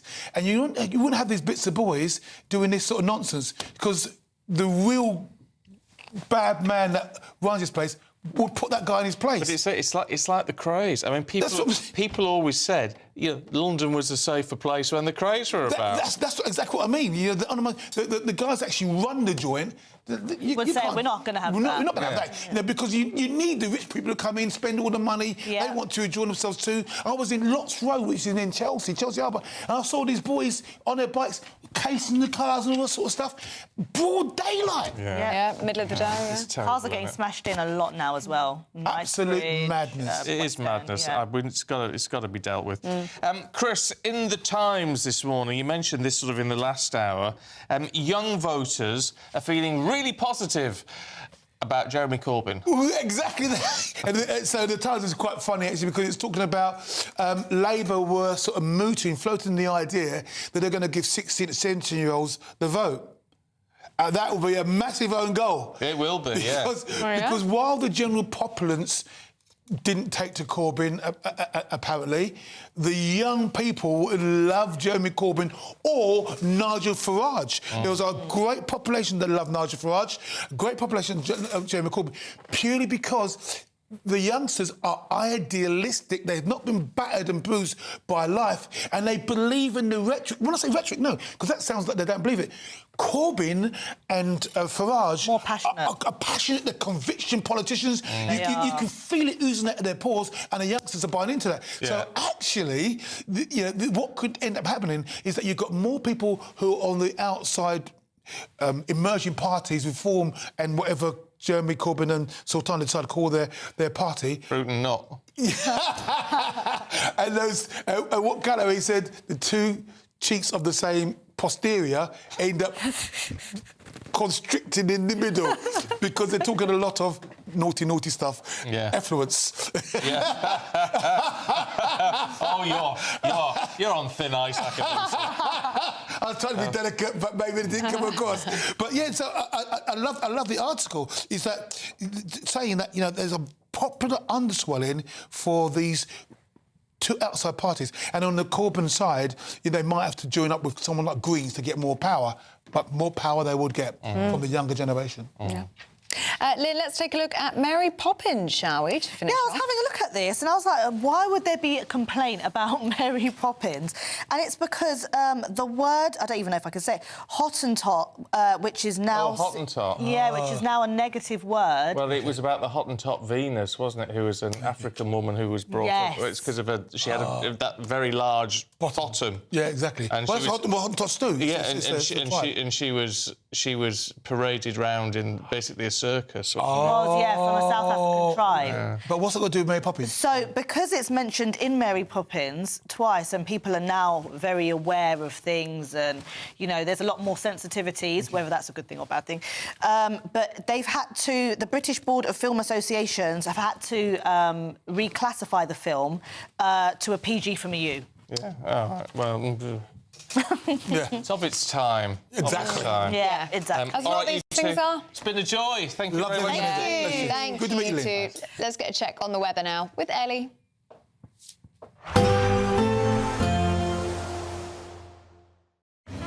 Even though we'll see a cloudy start, it'll be a bright outlook for the rest of the day.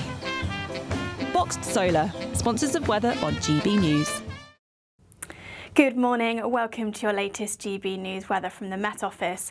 So today is starting a bit drier and brighter for many of us, a bit more in the way of sunshine around. However, still one or two isolated showers on the cards for some of us as we go through this afternoon. Almost anywhere could see a very light shower, but there will be plenty of sunshine between those showers. Probably England and Wales seeing the bulk of those showers through the afternoon, but they will be much lighter and much more scattered than we saw on Sunday. And as I say, a lot more sunshine between those showers too. Feeling really pleasantly warm in that sunshine, particularly at this time of year. The sun's fairly strong still, 24 or 25 degrees in the south, and even into the low 20s across much of Scotland and Northern Ireland too.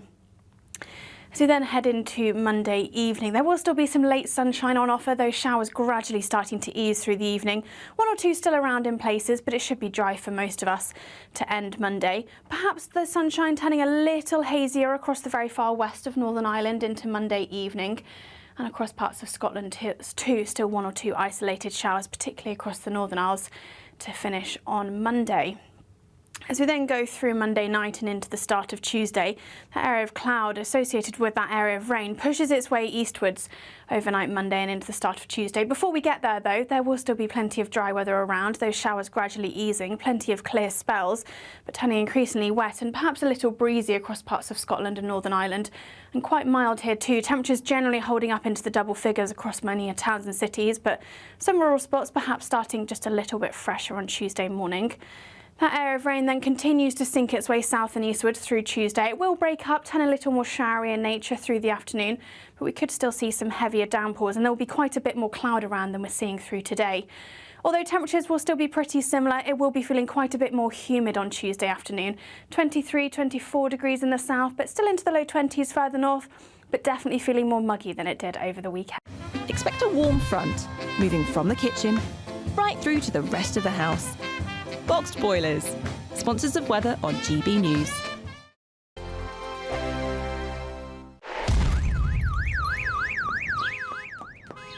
Crash Law 24 sponsors GB News Traffic and Travel Report. Good morning. This is the latest AI travel news from gbnews.com. The A470 southbound stretch from Abercynon to Pontypridd is temporarily closed for essential resurfacing work, and diversions have been set in place to facilitate traffic flow. Additionally, 10-minute delays are reported on the A585 in Lancashire and the A1 in Cambridgeshire due to congestion issues.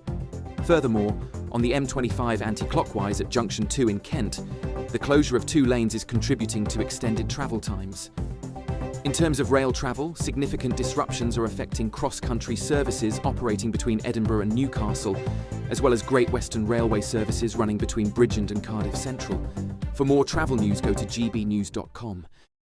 Crash Law 24 sponsors GB News Traffic and Travel Report.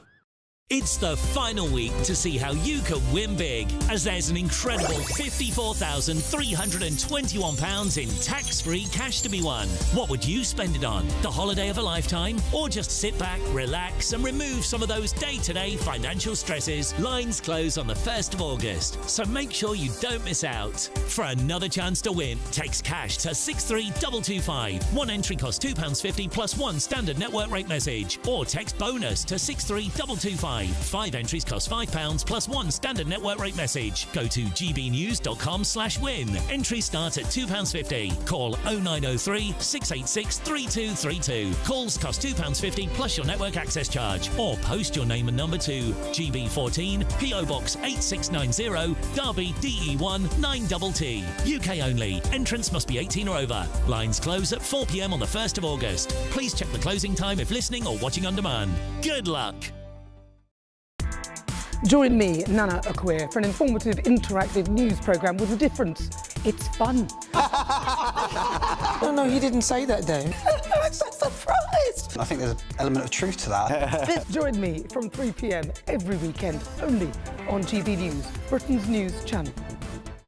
Westminster, the ultimate clique. And you're fighting like rats in a sack. But here on the Camilla Tominey Show, we ask the questions the establishment media is too scared to ask. OK, let me ask you a straight question, because I know you're a straight-talking politician. Whether it's net zero, illegal immigration or law and order, nothing is off limits. You had the power then.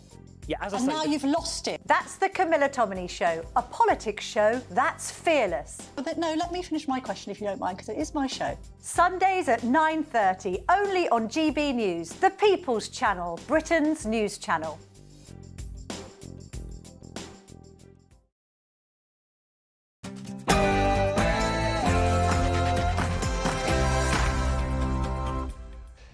Good morning. The Prime Minister will meet President Trump in just a few hours. Downing Street says Gaza and Ukraine will be top of Sakir Starmer's agenda. But will the Prime Minister ask for advice on how to follow America in curbing illegal migration?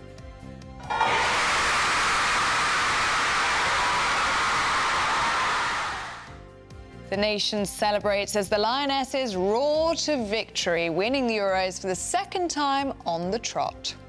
It's a memory the young princess won't forget. Charlotte watches on anxiously alongside Prince William.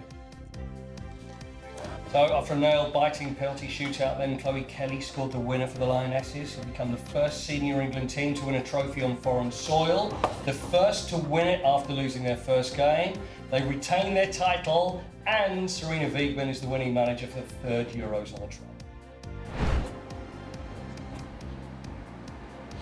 That's right, back-to-back victories for the Lionesses in the European Championships following that dramatic penalty shootout win against Spain last night in Basel. A rise in violence against prison officers sees officials trial the start of stun gun tasers against misbehaving inmates. At this security facility, a mock scenario of the type of violence that's all too common within our prisons. Resident doctors walk out for a fourth day as public sympathy wanes. Earlier we spoke to the Deputy Chairman of the Conservatives, Matt Vickers. Labour said we're going to come in, what we're going to do is we're going to dish out the dosh, everybody will be happy and they'll stop striking. We dished out the dosh, millions of pounds through the door, taxpayers picking up the tab, and the end result is they've come back for 29%. I don't know when you last saw a 29% pay rise, but it's not something that the world gets to see. There was a mix of sunny spells and scattered showers over the weekend, and there's more of that to come as we head through the rest of this week. You can join me later for the full forecast with all the details. It's just gone 9 o'clock. I'm Stephen Dixon. I'm Ellie Costello, and this is GB News Breakfast.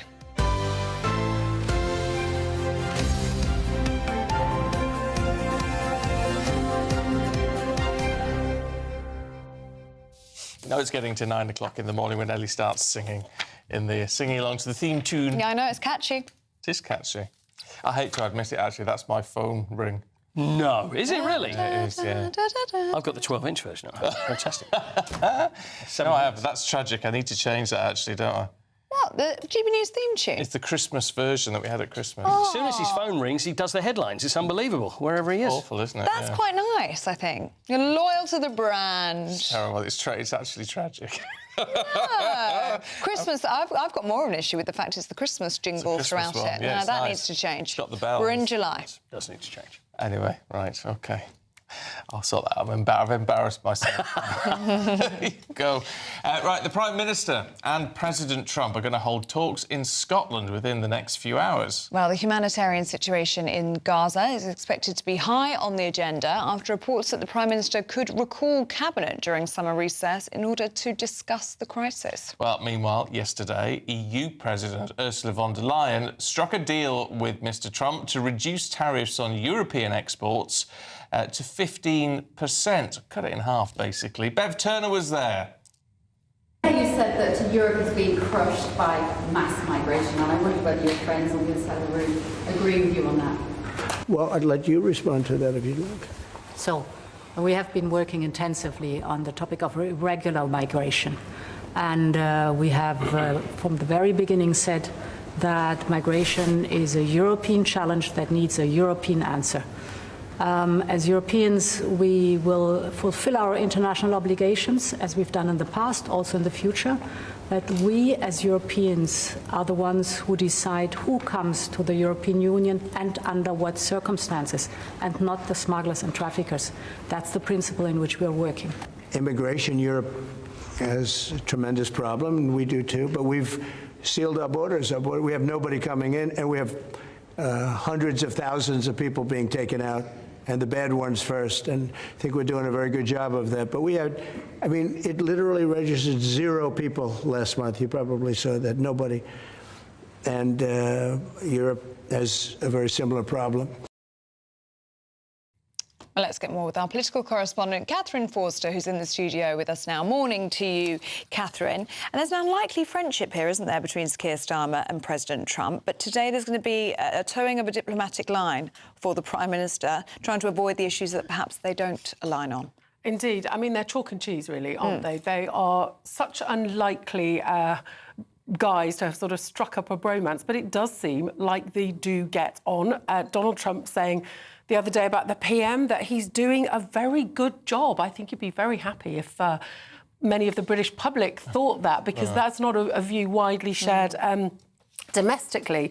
So Donald Trump keen to talk about migration, his big successes. He said the other day that Europe better get its act together or we won't have a Europe left. Also very exercised about windmills in Britain. But what the Prime Minister will be keen to talk about is support for Ukraine, trying to get a ceasefire in Gaza again, because really Israel listens to America. They don't really listen, no matter what Britain might say or do. It's one of those difficult things, though, isn't it? Because, yes, these are important issues. Of course they are. But the vast majority of people in this country want the Prime Minister to focus on us at the moment. Yes, and I think the Prime Minister will really want to be trying to get those steel tariffs down, because we were the first country that got the trade deal. At the time it was announced, it sounded like all the tariffs would be down to 10%. But steel has still stuck at 25%. It has been going on for months and months, so the Prime Minister will be trying very, very hard to get that down, because we know the steel industry is on its knees. This is making it considerably worse. Sure, these tariffs are less than other countries are having to pay, but that is a massive, massive problem for us. We saw redundancies at Jaguar Land Rover a week or two ago, and we have got a decent deal now on cars, but still a big issue. So, yes, I think there will be an international focus, but the Prime Minister will want to get results on tariffs, particularly on steel. But whether that will happen, I'm not sure. I mean, Trump said yesterday that the Prime Minister wants something to happen. But will he get what he wants? And the Prime Minister will be hoping to avoid the awkward moment in the Oval Office when JD Vance made a quick quip about free speech in this country, because the two of them can really control the narrative, can't they, when it's the two of them speaking. It's when they answer questions from journalists where perhaps we may see the President comment on free speech or perhaps two-tier justice. Yes, and as we've seen, when you have the leaders meeting, it used to be with other presidents, just a couple of quick comments on camera and then off. What it turns into is a sort of free-for-all press conference, and usually dominated by Donald Trump. He may well be asked about free speech. We know that there's many in America very worried about it. There was a team sent across a couple of months ago. JD Vance at the Munich Security Conference was very, very critical. And of course, there was an announcement yesterday, wasn't there, that police were going to start looking at social media posts in the wake of these ongoing protests about illegal migration. So that's definitely one to watch for. Yeah, all right, Catherine, thanks very much indeed. It's just, I find it absolutely extraordinary. It's going to be, I think it'll be an easy meeting and a very difficult press conference. I agree with that. Yes, we can't control that bit. No, because the media here, certainly, Chris Hope's going to be there. He's not going to let it slide, is he? Could potentially be awkward for the Prime Minister today. Anyway, we will wait and see in just a few hours' time. We will. Well, last night, it was glorious, wasn't it? What a glorious victory for the Lionesses. They won, of course, the Euro Women's final.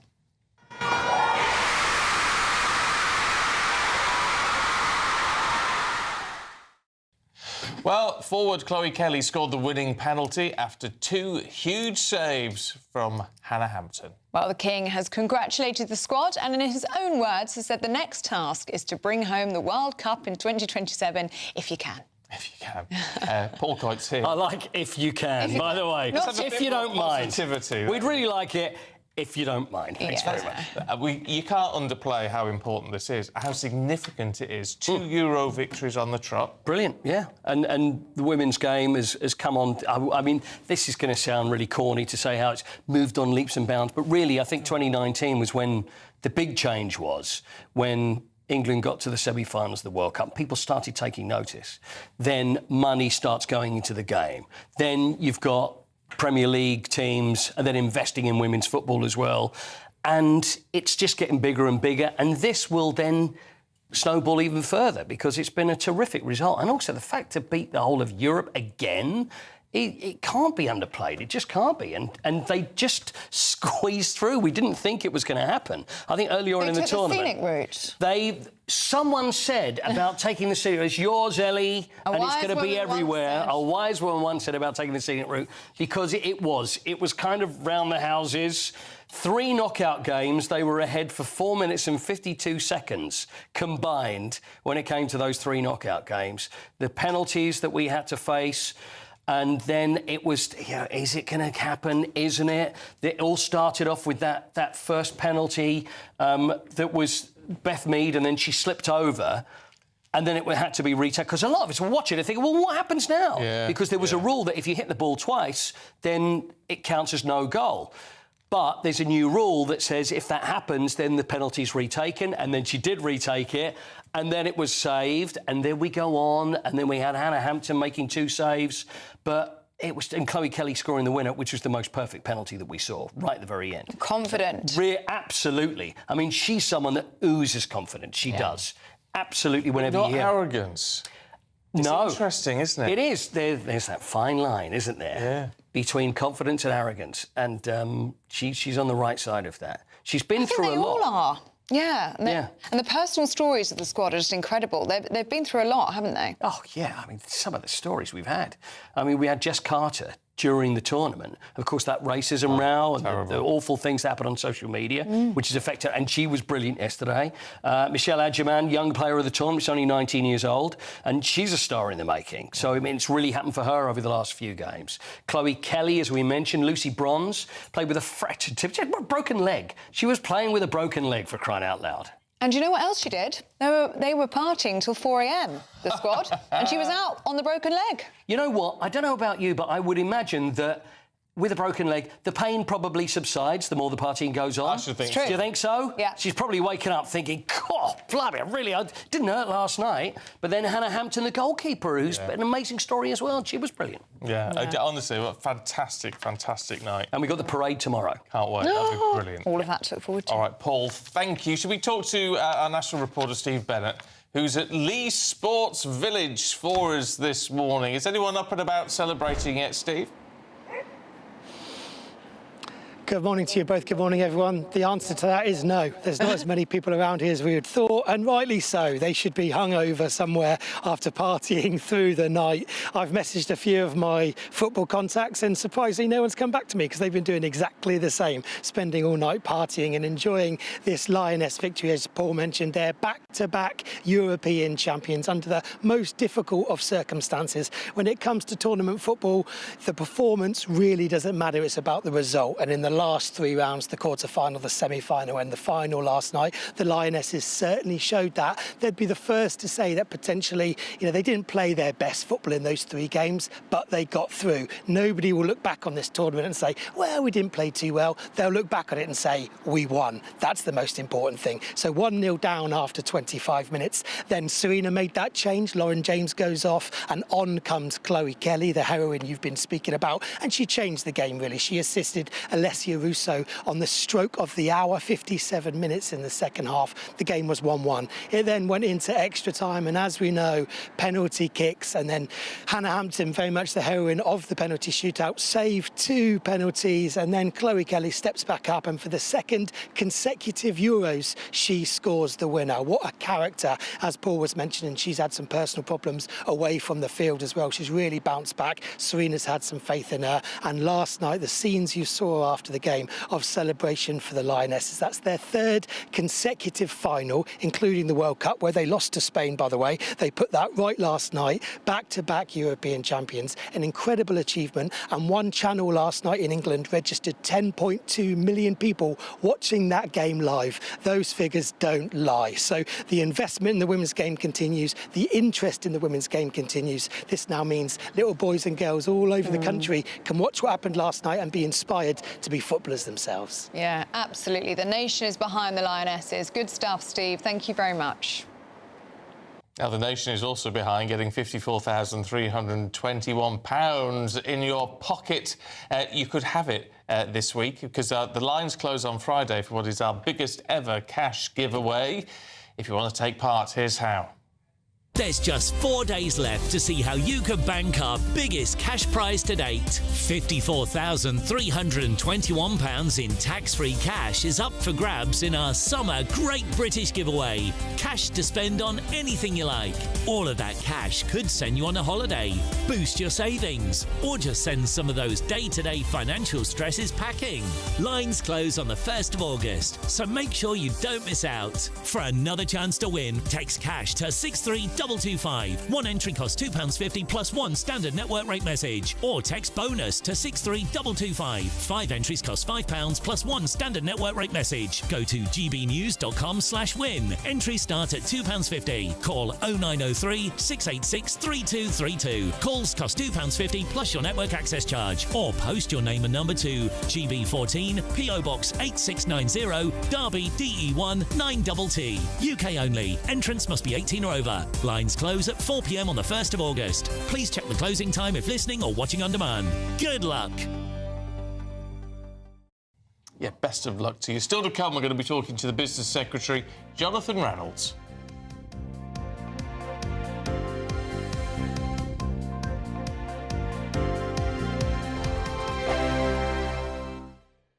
At GB News, we love to hear from you, our loyal community.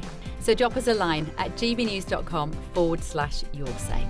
There, you can talk to each other and also to the presenters live on air. gbnews.com/your say, because GB News is your channel, Britain's news channel. Dubes & Co. Weekdays from 6 p.m.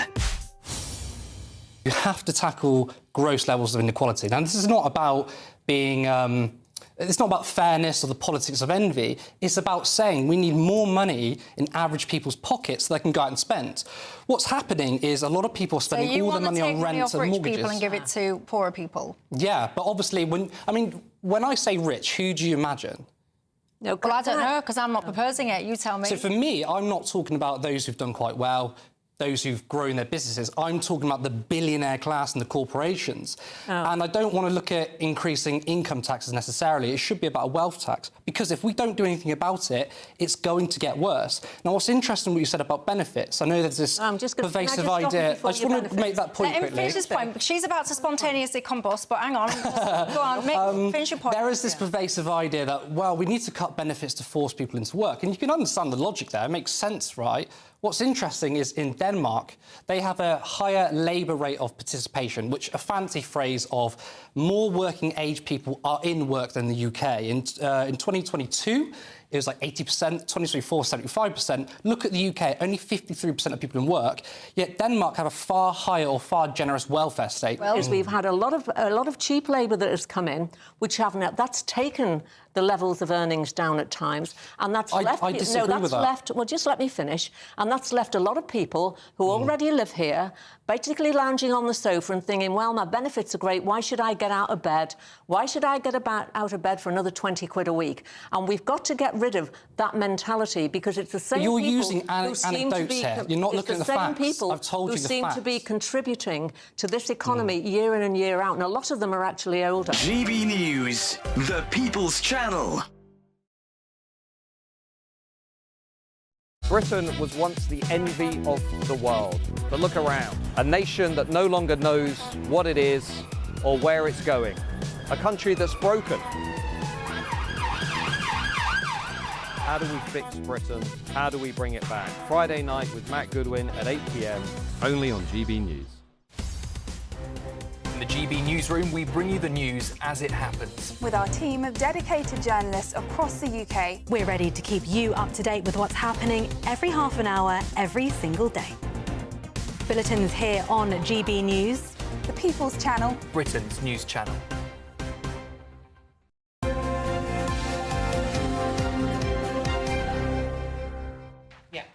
Now, as you might be able to hear, Andrew Pearce and Dawn Newsom are here with us. Britain's Newsroom is coming up at 5:30. It's because there's so much going on in today's programme. There certainly is. Well, of course, we've got Beverly in the United States, Scotland. She's in Scotland. Here, there and everywhere. Yeah, and we're going to get the inside information on what it's actually like working so closely with Trump, because she's actually, Is she working so close? Is she? Real an advisor now. Her question to Trump on Saturday was the one which dominated. Yeah, no, absolutely. Made all the front pages. Everywhere. Yeah, but we've got to actually, because the politics fine, but I want to know what it's actually like there. I mean, Bev was saying this morning how she ended up running up the hill to get to the tariff announcement on time. It's real good stuff. I subliminally have been aware of it, because I remember when Clinton was here, when I was in the lobby, the security around the President of the United States is like nothing else on the planet. Yeah, it's taken Bev 2 hours to get through security. And you don't mess with the Secret Service. You don't. No. We've also got a live press conference with Nigel Farage coming up. Who's promising a surprise guest. We've been speculating. Oh, that's exciting. There's another defector. I don't think so. I wonder if it's perhaps the copper who... yes. That makes sense. Who brought it, who was responsible for some pretty what do you make of that? Because there's an element of populism about it. Yeah. Of course there is. But it sounds fantastic. Going to bring about law and order, we're going to be tougher, we're going to get gritty on all this sort of stuff. How are we going to get any answers on how you do it? Well, perhaps they can do less of what they're doing now, because we've been talking in the programme again about how they're going to establish a new elite police unit to study online output to try to limit any repetitions of Southport. We don't want all our coppers gazing at computer screens endlessly. Yeah, and these are not... that's what Farage will talk about, I'm sure. And he has to, because these are not new coppers. These are coppers that are taken from the beat, protecting you on the streets. That's right. They're not new coppers. We've got 10,000 shortage already. Yeah. I think it's really interesting how Reform are positioning themselves as the party of law and order. Over the Conservatives. Which used to be the Tory party. Yeah, of course. But, of course, nobody's really listening to the Tory party right now. That is a problem for Kemi Badenoch. But it's things like, and I know there's on about, all the mothballed police stations. And I mean, in a lot of small towns across the country, they lost their police stations. Mine did. Yeah. The hubs are miles and miles and miles away. There's an empty police station near where I am in North London. It's been empty for nearly 10 years. It's prime real estate. If you're not going to use it, flog it. And use the money to hire some more cops. Yeah, many of them are just mothballed, aren't they? They are. It's ridiculous. It's outrageous. But it's interesting that we're in this position where, as a nation now, we want to say, let's spend money on getting more police. We want police on the streets. We want to spend money on an armed forces so that we feel safe, even in peacetime. We want to feel safe.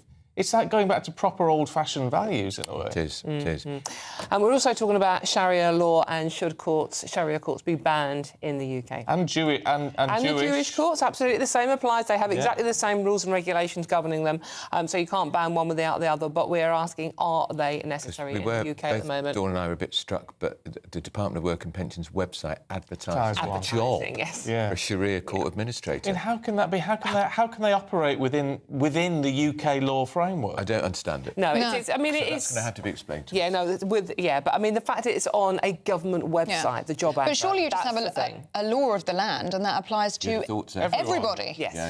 Yeah. Well, then they're not legally binding, but there's lots. We're talking to some experts about what they actually do. But it's the advert for a job on a government website. All right. Well, look, I'm going to jump in because it's going to be very brief, I'm afraid. But Business Secretary Jonathan Reynolds can join us now. Good morning to you.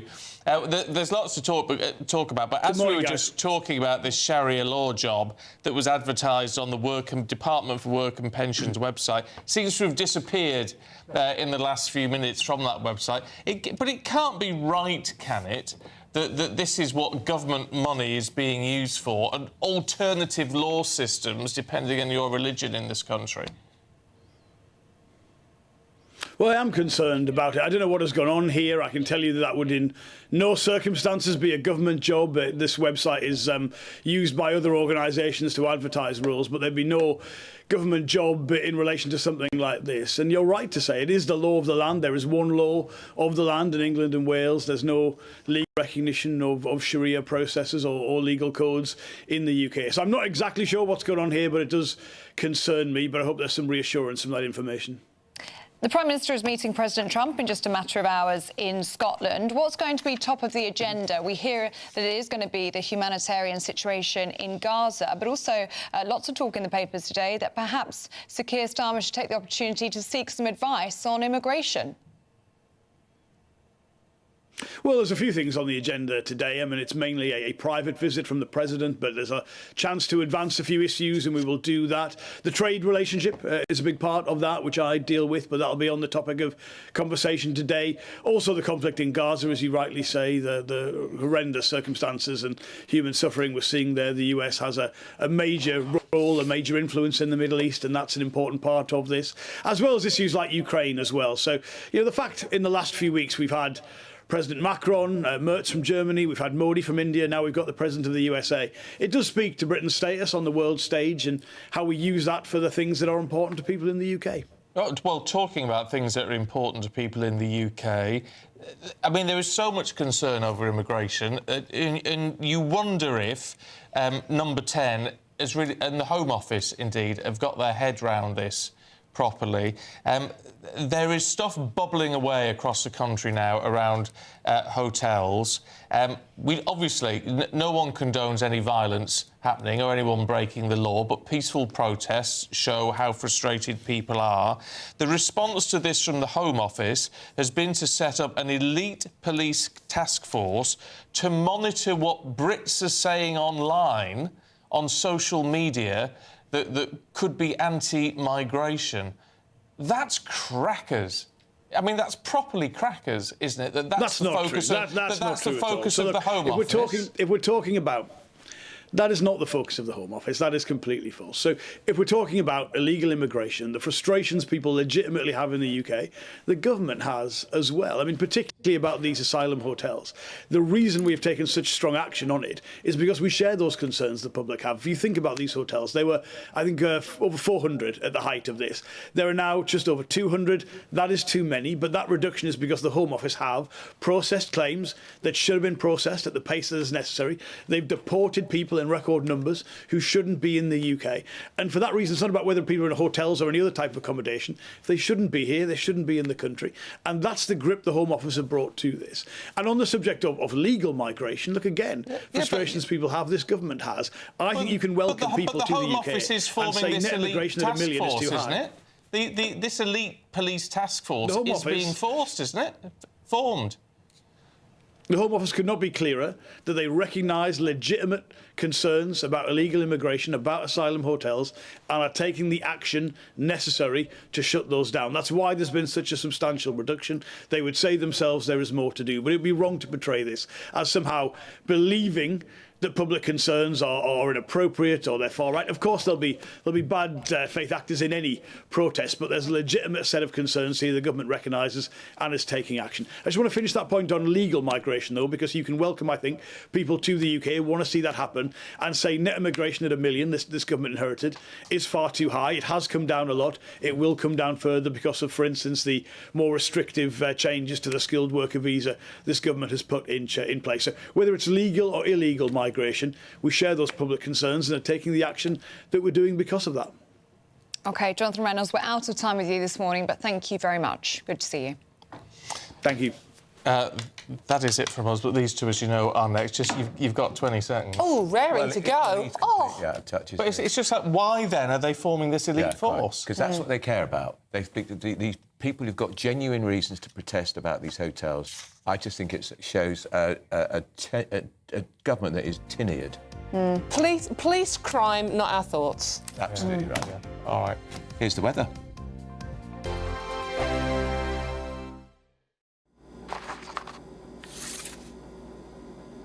Crash Law 24 sponsors GB News Traffic and Travel Report. Good morning, this is the latest AI travel news from gbnews.com. There is disruption on the A470 southbound from Abercynon to Pontypridd due to resurfacing work, with diversions in place. In East Riding of Yorkshire, the A63 eastbound has a broken down vehicle between the junctions with the M62 and A1034, one lane closed, expected to clear by 9:28 this morning. In Suffolk, drivers on the A14 eastbound between junctions 47A and 51 should be aware of a closure due to a collision.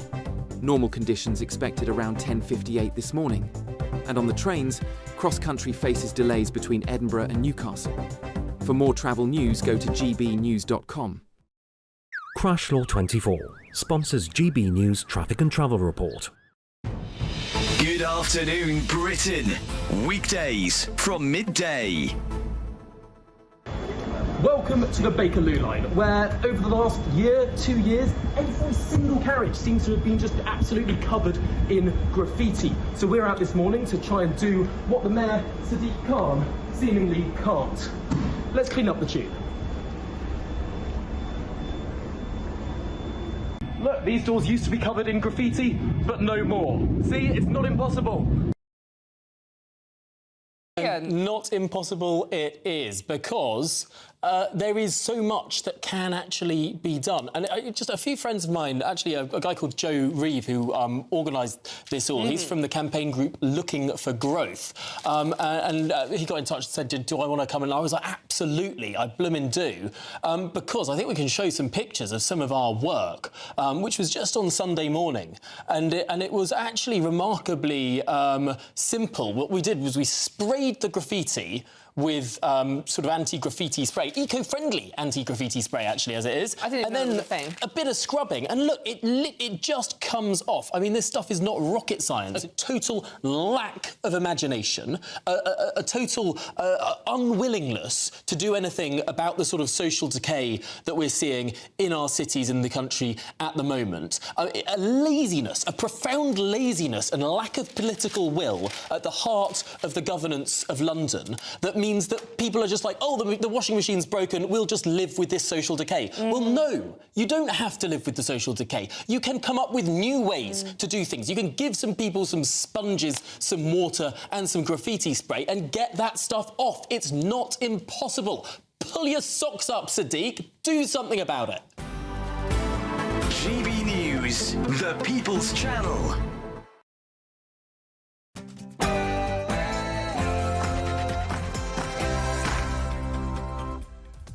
Good morning. It's 9:30 on Monday, the 28th of July. Live across the United Kingdom, Britain's newsroom with Andrew Pearce and Dawn Neeson. You had to think about it.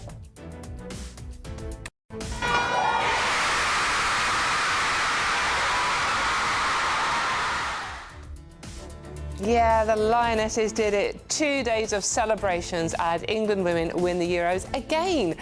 Today they're off to number 10 and tomorrow it's the big one, an open-top bus parade in central London. So Chloe Kelly scored the winning penalty then for the Lionesses, and a terrific result. We are now the European champions for the second time running. I like your Prime Minister. Slightly more liberal than I am, as you've probably heard. But he's a good man. He got a trade deal done. So the Prime Minister will meet Donald Trump today at his golf course in Turnberry. A trade deal, Gaza and Ukraine are all on the agenda. Our very own Beth Turner's there and won't miss a moment. That's right. I travelled over with the Trump team on Air Force One from Washington, D.C.